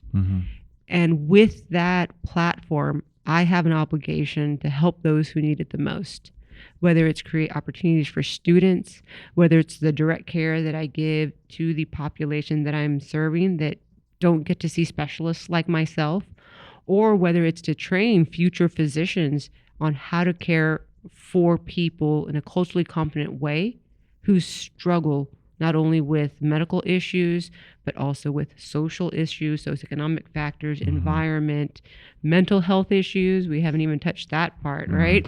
I mean, and one thing, and you've heard this saying before, that the real value and the way you find happiness in life is by helping others. And there's no better reward than being able to help and support someone else. And that may sound cliche, but that's really the truth. That's the magic, I believe, to happiness and satisfaction in life and fulfillment in life. So I believe that's my purpose. And, as does anybody as they get older, is I guess I would love to leave a legacy behind, as in Chester, as in my practice, of impact in this community. if I ever get to see diabetic amputations decrease in these neighborhoods, if we get to see life expectancy, that gap shorten, that I think that would be profound. But more than that is every relationship around the way, right? We have our big ideas, our big ideals, and then there's the small relationships. I mean, getting to meet you and Judith is valuable in my life. I'm here and I get to talk to you and learn about your love story with her, which I enjoy. That this is fun. This is life's purpose, is connecting to other people in meaningful ways and not just transactional ways. Beautiful. You know, we talked about a little bit on the Southside, and man, it's so impactful, because I think about my grandpa right now. He's not doing so hot, and years of his hard-headedness and not wanting to change his lifestyle. He had multiple heart attacks, and I know he's in his last probably year, and I think about him, his dad before him, right? And I think about my dad, and then I think about all my immediate family, and to try to create an environment where you're doing these preventative cares, you're doing these pop-ups, you're doing Judith and I made a competition out of go checking our A1C, and I beat her, and I'm gonna have bragging rights, because I'm honestly, I put on 50 pounds over each kid. I'll be honest, she still looks great, and even with the kid pregnant now. But we made this competition, and I'm like, yeah, 5.2 A1C over here, right? And I think she was 5.4. And I'm like, you be careful, you're 2 away, you're close. But we had that friendly competition, right? And it's like, if we had more things like that are just built into the environment, and I don't know if it would save my grandpa's life, but maybe it'd give him a couple more years. You know, being able to talk about those things. I mean, a lot of patients come into my office with years of diabetes, and they have no idea what I mean when I say, what is your A1C? So just the fact that people know what an A1C is, it's a small thing, but that's an important education part, a health education. Health literacy is a big, big challenge, because it's not just, literacy, being able to read, but then do you understand what it happens? So I have in my office, I have a lot of handouts with pictures and models to be able to explain many different ways what I'm talking about. Because I think once there's a real full understanding of what's happening, then they're able to make those better decisions. And I think that just happens with time. I mean, just look how you learn something, or in medical school. You have to go over something 3, 4, 5, 6, sometimes 10 times before it sticks. And so that's the same thing with this kind of health literacy and understanding how the way they live their lives, the foods they choose to eat, the activity they do or don't do makes a big difference. I tell everybody, like, the magic pill, everyone says, what's the magic medicine? Like, the magic medicine is exercise. Yeah. Like that's it. And choosing activity every day, some sort of activity, whether it's climbing the stairs, right, rather than taking the elevator or parking far away. Those are the life decisions that are pretty easy to make, that make a difference in the long run. Yeah. You've seen a lot of life, and you've probably seen a lot of death over your career. Whose death greatly affected you? And maybe it doesn't have to be in your practice, but just in general. My mom's did, but other than my mom, when you ask physicians and you ask surgeons, they remember every death related to any surgery they've ever done. It never goes away. And so I can still remember where I was, what was happening. I can picture the scenario of a patient who needed a surgery because she had gangrene of a toe, and what we do is we send them to cardiology to make sure their heart's okay, and I was told it was okay. So I actually did a pretty quick surgery that shouldn't have been too much stress in the heart, but she ended up having a heart attack right after.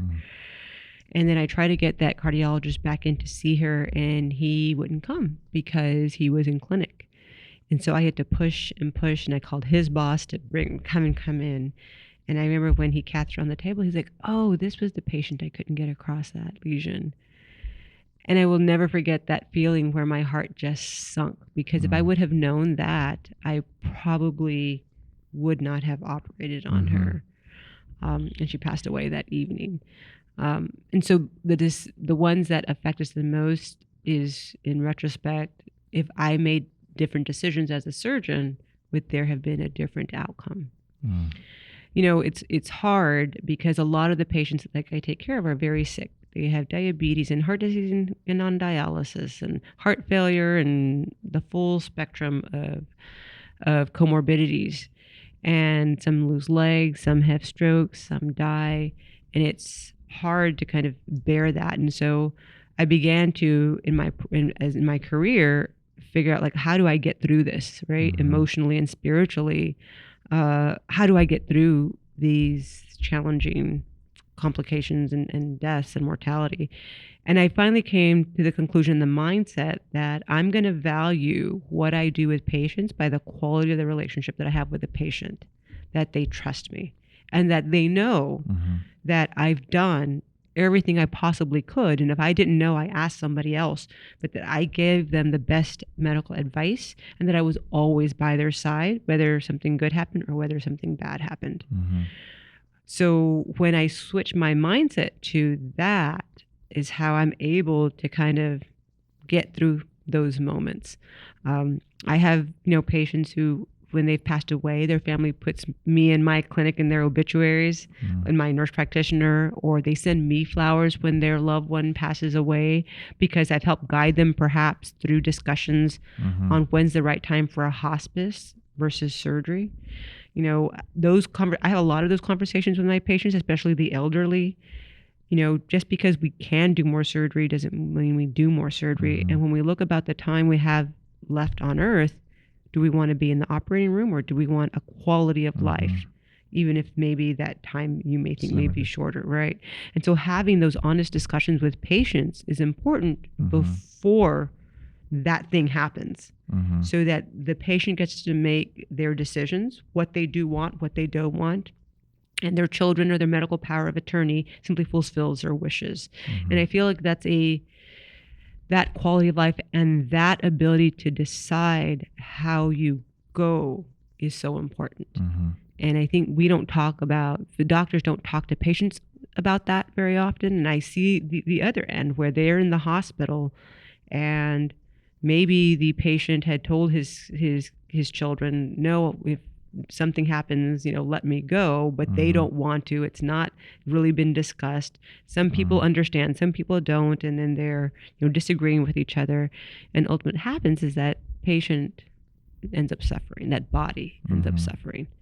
And so I think that's a conversation of, what do we want? How do we want to live our life? And when it comes close to the end of our life, what kind of life do we want? What kind of quality of life do we want?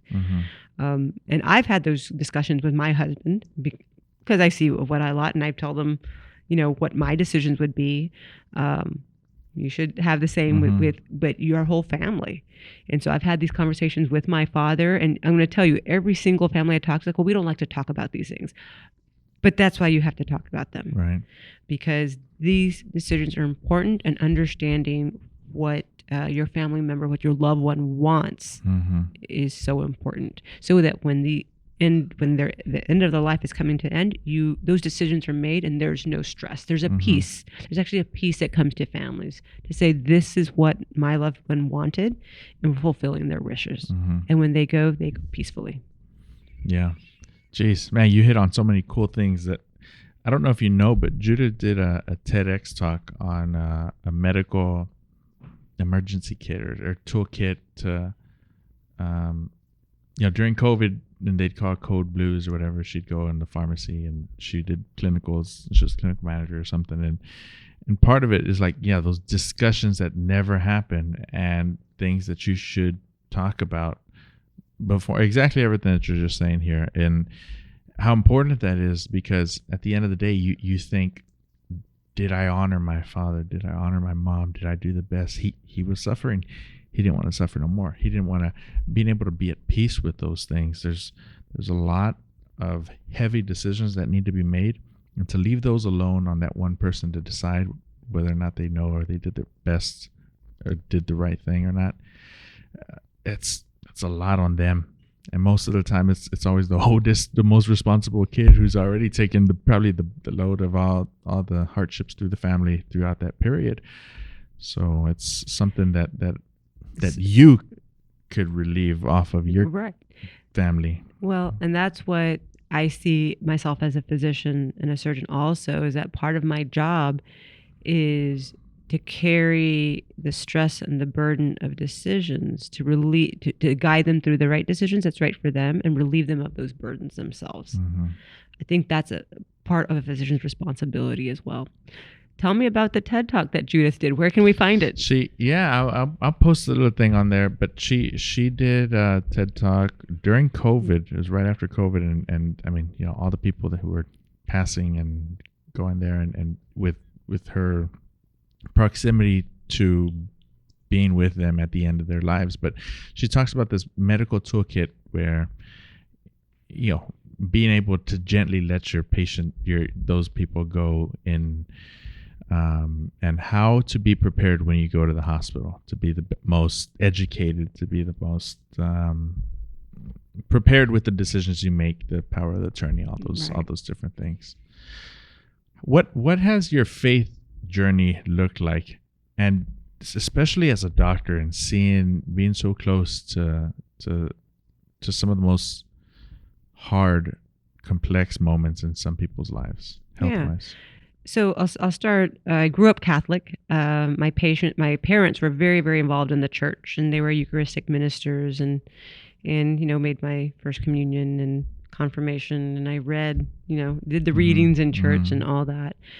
And so this was in a small little church in La Jolla called Peñitas. It's a tiny little border town. It's right, the border wall is like right in front of my aunt's front porch. Wow. So it is a tiny little, frontera, huh? definitely the frontera.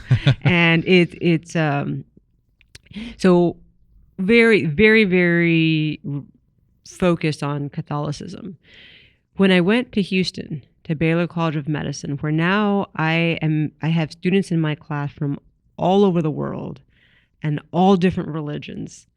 It was really eye-opening because I never really experienced many other religions other than Catholicism, and opened my eyes to learning about those other religions, whether it was Hinduism or Buddhism or even the Muslim faith.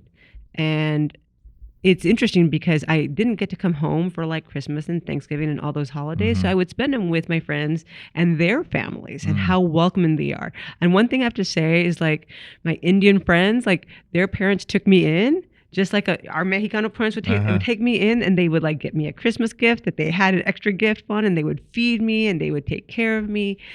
My Vietnamese friends, the same. And it just made me realize that, all faiths are actually unifying, and they all teach, similar things. And it's really purpose in life, right? Treat others the way you want to be treated. And the fact that we're all connected. And so I've seen a lot of hard things and difficult things, seen what human beings do to other people. When I see trauma and, at the Ben Taub, which is a level 1 trauma center, you see what happens. You begin to realize that I don't believe there's like one right religion. I believe that, faith is unique for every single person, and everyone chooses their path. What I do believe in is that we're all somehow connected, no matter what faith we are, and that we can influence and affect each other's lives. That spirituality. I'm sure this moment has happened to you before, where and it happened to me, where you walk into an elevator and it's packed and crowded, and someone walks in that maybe you recognize or you don't, and you don't say anything. But you get excited and your heart's saying, and you want to say something, and then that person turns around, right? And they're like, "How did they know I was here?" And that happened, and someone's like, "Oh, I felt you there." I know that sounds corny. Yeah, like it's divine. It's that connection we have in between, and so that is what I believe unites us all. That is what gets me up every morning. That's why every single patient I have matters, is because I do believe we have a connection to each other.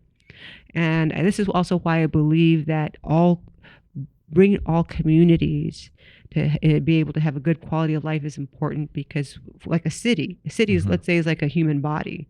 If one part of the body or a community is not doing well, it's going to affect everything else. You cannot have a thriving city, you can't have a healthy body if every part that matters doesn't come together, doesn't function together. And just like this connectivity and spirituality from person to person, it happens from neighborhood to neighborhood, community to community, Southside versus Northside. And this is why I also tell my Northside, friends and neighbors, what happens in the Southside matters to you. It affects you too. And so I say my faith is all encompassing. That's how I see it. And I honor other people's religion and faith that they have, because I understand that brings It's important. calm. That brings when stressful times come, that's the way their burden is released. And understanding that, I think, is important as a physician, is how do we help our patients use their faith to relieve some of the burden that they have. Yeah, well said. I think when we talk about faith, you talk about religion, you talk about spirituality, the political climate, especially now, it's so easy to be divisive, and even if it's not built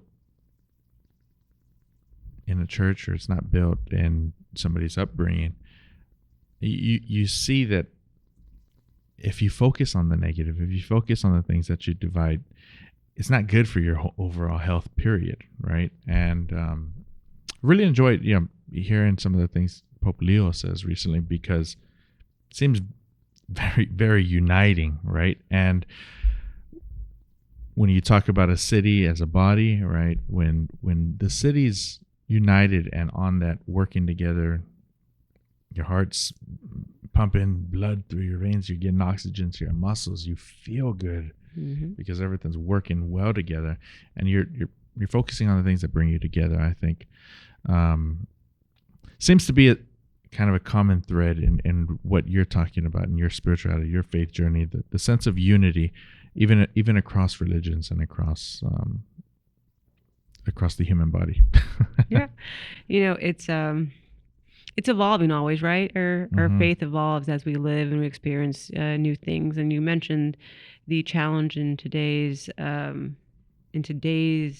environment, and even religious environment, because we see people using religion in a way that was never meant weaponizing. Right. It was never meant. I mean, no, Jesus and Christians would not say the way that this is this, Let's go to war now. But they use religion as a means to their political end. I think that also, using religion in that way, drives people away, which is why the message, like you said, that Pope Leo said, of unity is, I think, the message that we need to hold dear and that we need to practice. Because this dividing, I'm going to put it in quotes, religion, is that's not real faith, and that's not real spirituality. Right. And I don't believe that fulfills our purpose on earth. Amen. What's the greatest advice anybody's ever given you? Oh, that's a good question. The greatest advice. It's got to come from my dad. My dad says lots of things.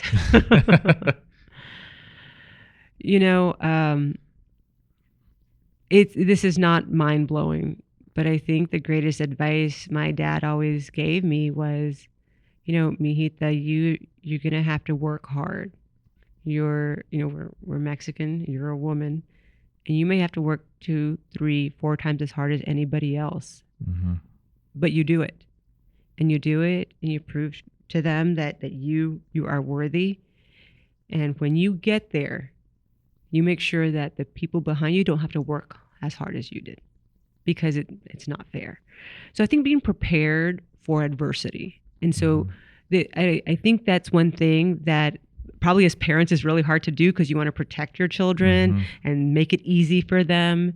But really preparing us for adversity, for expecting it to come, is important. And still, you're not always prepared. You know, when I went into general surgery, when I went into medical school, I really believed that all my professors were there to help me and they wanted me to succeed. And there was a few that maybe I thought didn't like me, but didn't think much of it. And then I got into general surgery residency where I actually met adversarial people who were there to train me. And it was a surprise because I'm like, that's not their job. Their job is to make me a better surgeon. And it was nothing about me. It was more about them. But when I didn't expect that adversity at that time, that someone who was meant to train me and make me a better surgeon was actually trying to sabotage me. It hurt. But once I got through that, it made me stronger to recognize when that happens again. And so here's the reality. There will be people in your life. There'll be people especially young women, men too, but that will be there who are just there to obstruct you. And if you're expecting it, you can be prepared for it. You can recognize it when it comes, let it happen, move on, and it doesn't bring you down. So I know that's a kind of a harsh lesson, but I think it's an important one. You know, life isn't roses. No. But that's the beauty of life as well. And when you are prepared with that understanding and you build within yourself a resiliency to get past each, adversity, then you build those strong shoulders to be able to keep going and keep moving forward.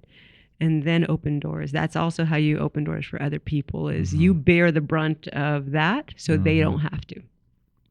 Yes. Beautiful. I talk to my girls about that probably more than I should, but Autumn is so tough, and she's only 8, but this world is harder on women, and I've got 3 little girls, and man, there's nothing that I don't do with them that I wouldn't do with my son. Autumn's already shot her first deer. We skinned it together. She ate a piece of that deer. She's doing jiu-jitsu, and believe it or not, Judith put her in jiu-jitsu. Nice. Like that. You would think that I wanted her to be in piano and stuff, but I'm so proud of them. But I know that especially seeing it with Judith and the uphill battle she had to go through, and it especially in management, even through pharmacy school, and you'd think that the education system would be there to build you up, but sometimes it is adversarial, and maybe it's not necessarily the system's fault. It's probably a human fault trait that's learned through power and abuse of power, and to work through that. You're right. Your dad's right on the mark, because you had to have that adversity to get through. And even as your dad said, "Yeah, I didn't know you were going to actually make it to be a doctor." Well, Dad, with advice like that you're giving me, there wasn't anything you probably couldn't do. So, well, that's awesome. Raise your daughter strong and confident. Every day, trying. So this next part, we're going to go into rapid fire questions. Okay. They're kind of narrow. Okay. So, you ready? Yeah, ready. Favorite song of all time? Ooh. That's a good, I'll tell you the one I like is, oh gosh, I don't remember the names, but it's That Girl Is on Fire by Alicia Keys. That one resonates with me. And so I actually gave us pseudo TED Talk style, and then we had to pick a song to come out to. And that's the song that I chose. But I find myself enjoying just music in general, maybe not necessarily just the words or just the language. So you must remember this. Remember the movie The Last of the Mohicans? like soundtrack, the music. Oh, to beautiful that. soundtrack. Like, Amazing. It makes me love that movie. So music that moves you, like you feel cinematic. like you don't even know just some classical music. Andrea Bocelli is another. The way his voice. Yes, like you don't have to understand what he's saying. No, you don't. But it's like, wow. And so I like music that moves you. So I am one of those people that when I'm exercising and I need something, I need the music. Yes. Yeah. You need Celine Dion in the background. Well. A song that always makes you cry. Oh gosh. My mom listened to Linda Ronstadt. She I loved love Linda. She's oh gosh, I know the song. It's the trees. Oh, you got to know this one. yeah. It's Sing it. Oh no, I can't. By the way, I'm a horrible singer. I should look it up because I have it on my phone. Look it up. It was my mom's favorite song, and she used to sing horribly. By the way, my mom was not a good singer. But She was a math teacher, not a music teacher. That's right. That's right. But every time that I hear that song, it reminds me of her. And so let me see. I'm still What a looking. powerful woman for her time and her era. And her voice, right? Yes. Let's see. Why can't I find her? She's on here. 25 most played. It should be there, right? Going to come to me. I'm going to remember it before we end this. So let's come back to that question. Okay. Favorite artist of all time? And not necessarily painting, music. Yeah. Oh, let's see. I'm more of a left brain than a right brain person, but favorite artist. As maybe corny this sounds too, but I like Pink. Oh, she's awesome. I love Pink. She's also one whose lyrics, right? Yeah, they move you, and why I appreciate. She's so real. She's so raw. She's and very real. But what I really like about her more than anything is that from young Pink to older Pink, like her music has matured. Like I don't know, I don't see the evolution of her. You do well, and that she's matured rather than being 50 years old talking about dinero. I'm sorry, sorry, the wrong. You know what I mean? Yes. And so. I think, I love Andrea Bocelli also. He has a son now that sings. Really? And, I'll be honest, I don't sit and listen to a lot of music. I know you're going to laugh when I get in my car. I listen to the radio. I listen to NPR. NPR, yeah, same here. You too. But, yeah. Okay. Favorite movie of all time? The Last of the Mohicans. Last of the Mohicans. Oh, yeah. Because I feel like The Last of the Mohicans has everything in it for everybody. Like there's drama. Yeah. There's action. Thanks. Oh, well, this huge storyline, right? An epic storyline. There's action. There's fighting because who doesn't like fighting? There, and then there's romance. Right. And so till the very end. And yes. so, and then there's the music that takes you through that movie. Yes. I've seen it a million times over and over. Soundtrack will change a movie. I mean, that's a great soundtrack. And I love The Gladiator too. I like the epic movies. We don't have many of those recently. I've seen, but The Last of the Mohicans is just one that I still love. Yeah. Yeah. That one's quality. What's yours? Of all time, you're gonna laugh, but it's The Lion King. Yeah. I mean, who doesn't like The Lion King? So quality. And my dad and golly, just Have you seen all the Lion I've seen all of them, and and then Simba has a daughter, and I had a daughter, and I mean, there's all these parallels where golly, no, it's Lion King all the way. Las Laureles. Laureles, That's the Los one. Laureles tan verdes. Yes, Yeah. that's the one. She's awesome.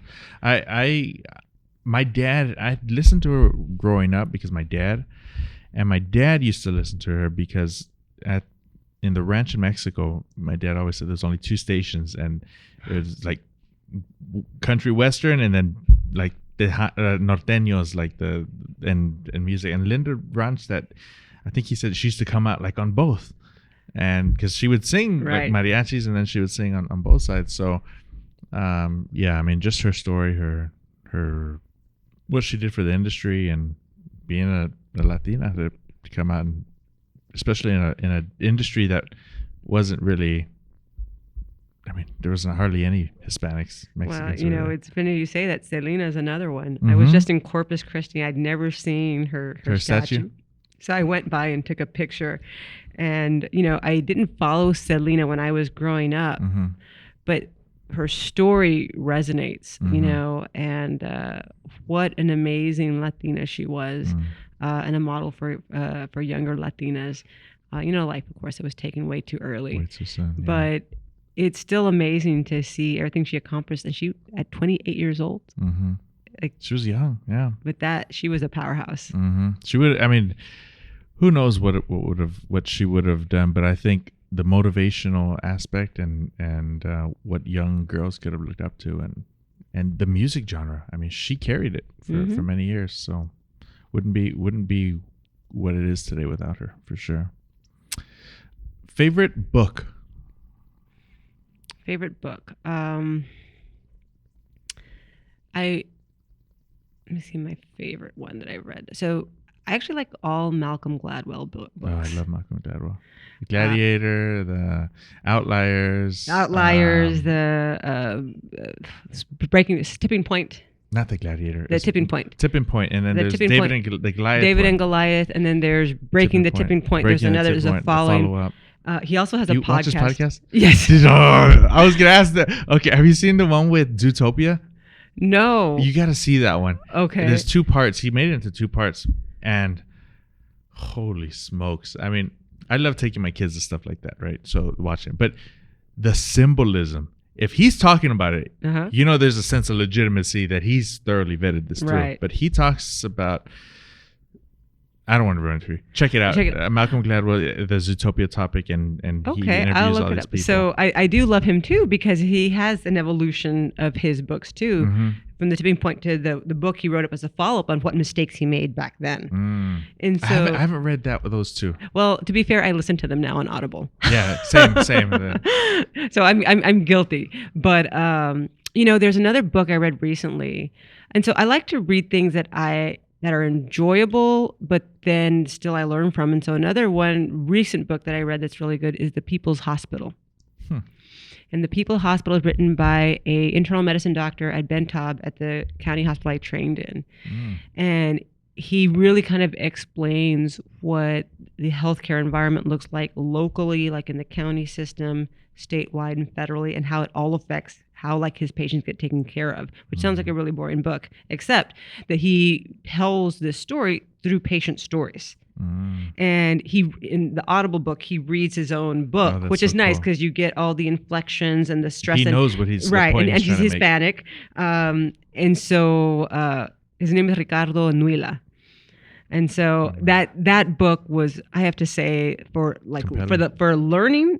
But then the storytelling was married so well that you learned as you just really enjoyed the stories. So that's another good one. Oh, that's quality. If you were to die today and you had one phone call before you did, who would you call? I'd call my husband. What would you say? I mean, I guess what I know is that I love him. He knows I will, and that I will be watching from above to make sure he continues to do the right things.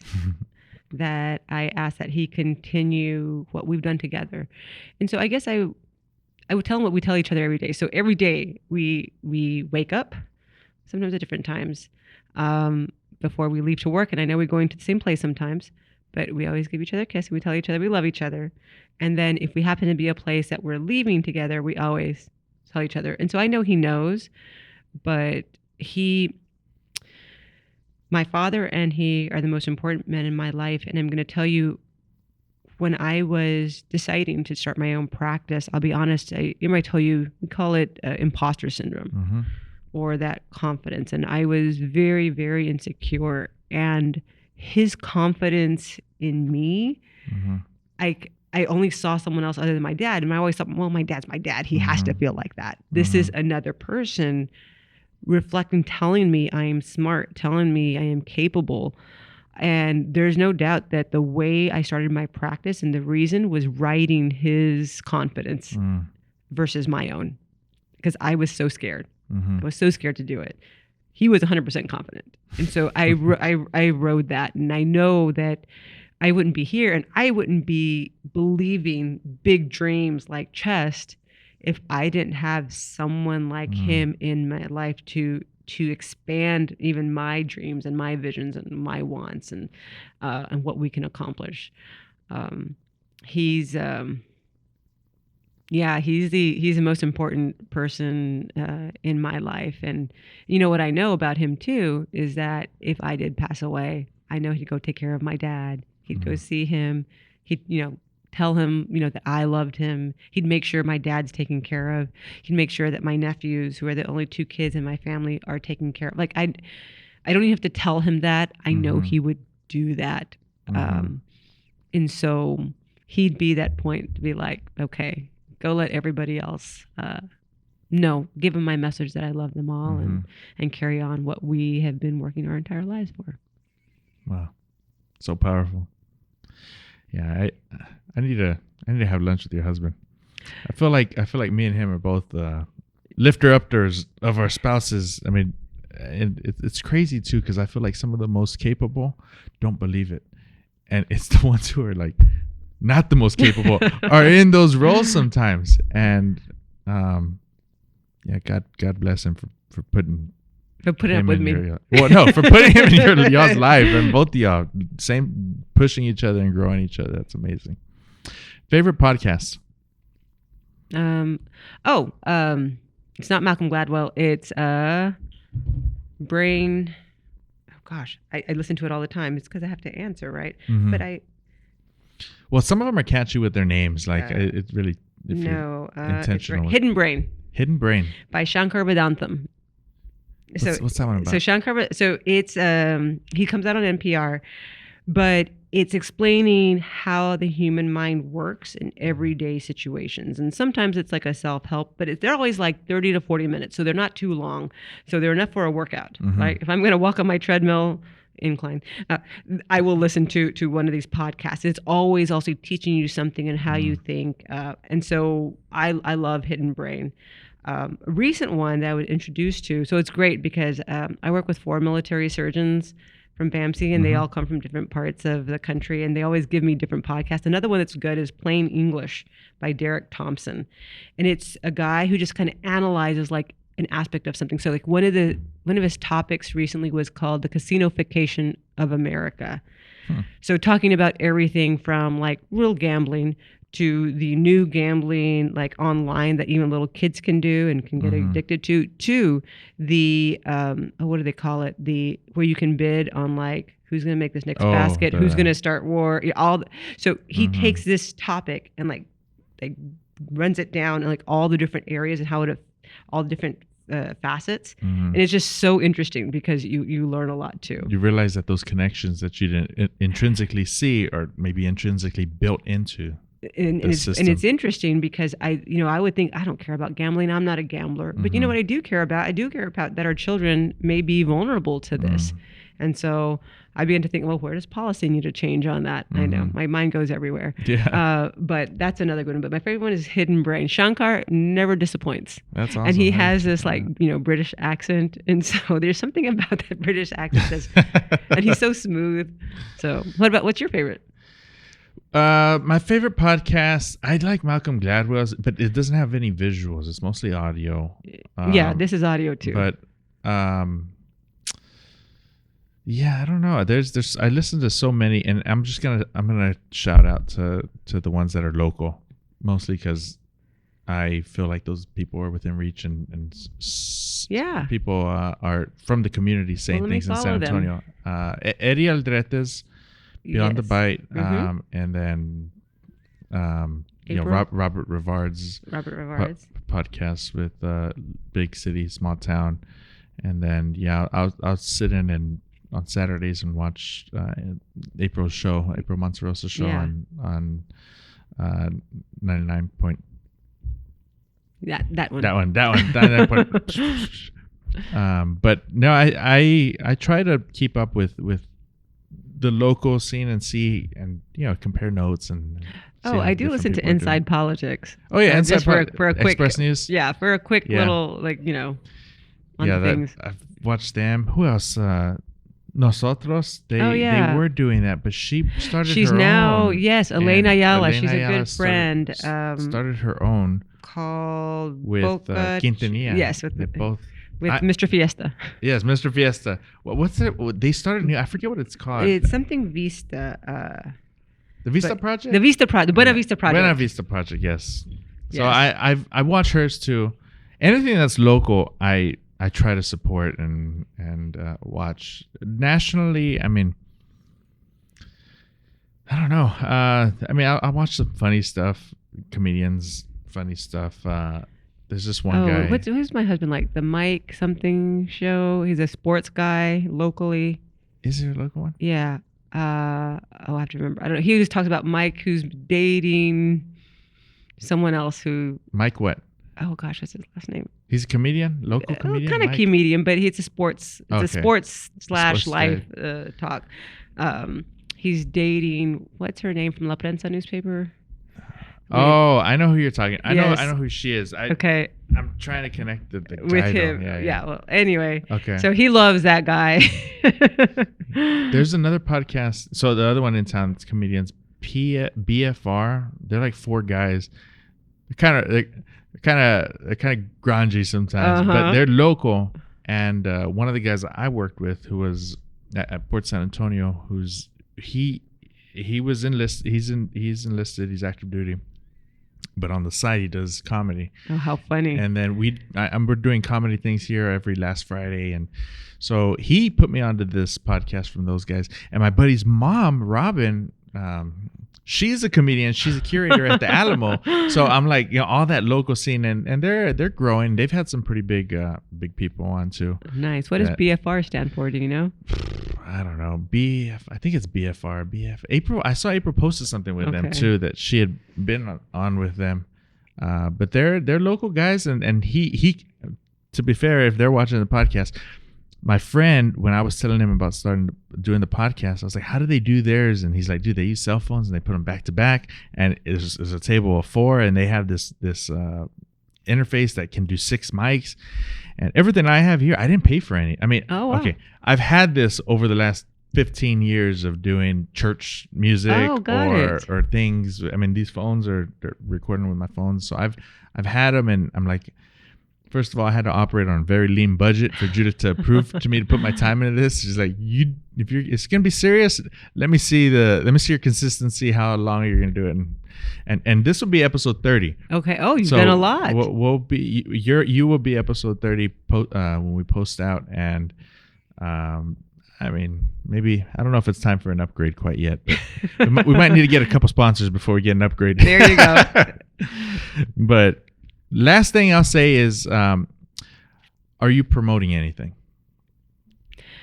I guess my promotion would be CHEST has 3 work groups right now, which is access to healthcare, education, workforce development, which is really creating that pipeline I was talking about from middle school to high school to all health careers.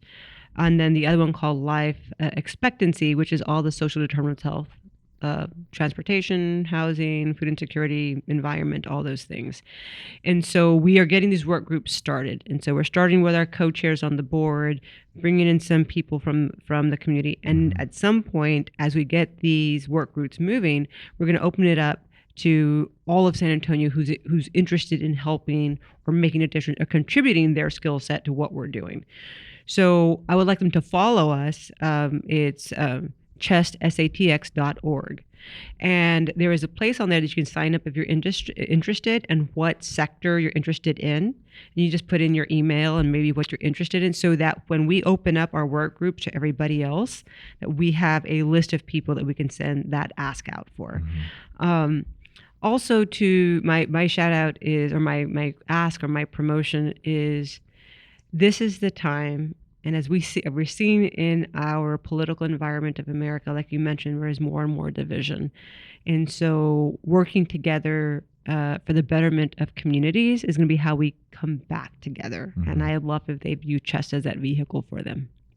Yes. And I'll say I'm a part of the community, one of the community committees that CHEST has brought in, and I share and pass flyers out when I can and do things that y'all are getting the input. I think the priorities, correct me if I'm wrong, have been the number one will be the cardiovascular is the number one health priority, and then the second is mental health. Is that that's what we decided for this year to put our efforts on those two. And so we're doing different things in every different work group. That's kind of the overall what we want our first strategy for the first year. And that will, like I said, will involve in time.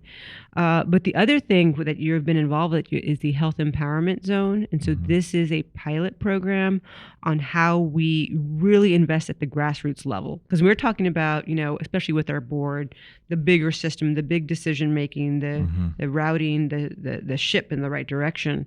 But the Health Empowerment Zone is in neighborhoods and communities.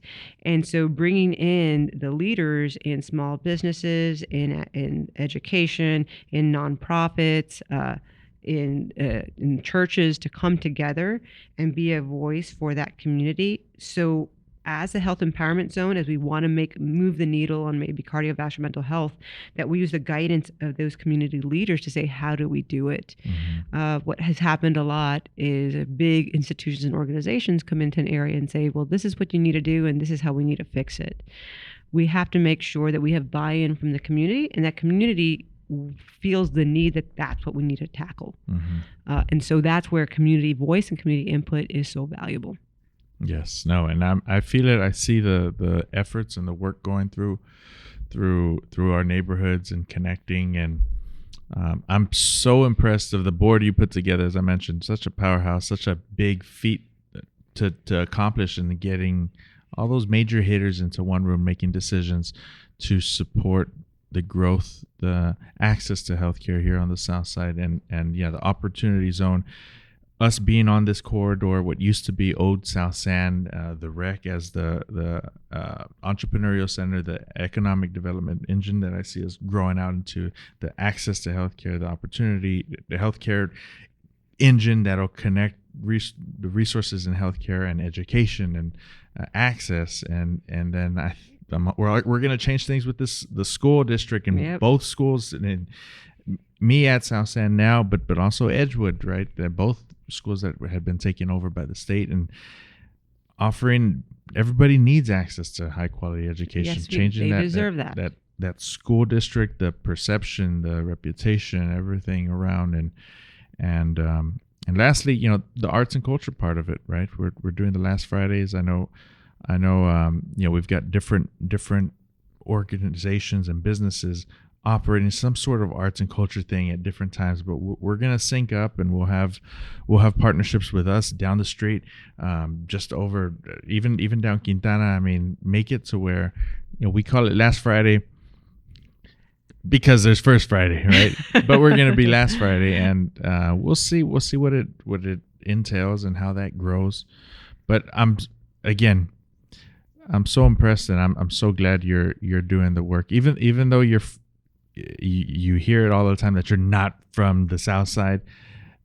I'd rather have somebody who's not from the South Side, who's advocated and pushed just like you have, than maybe not been so proactive in getting the access and the resources that we need here, because that's what's going to save lives. That's what's going to change this neighborhood, and that's what's going to help us to be better than Medical Center.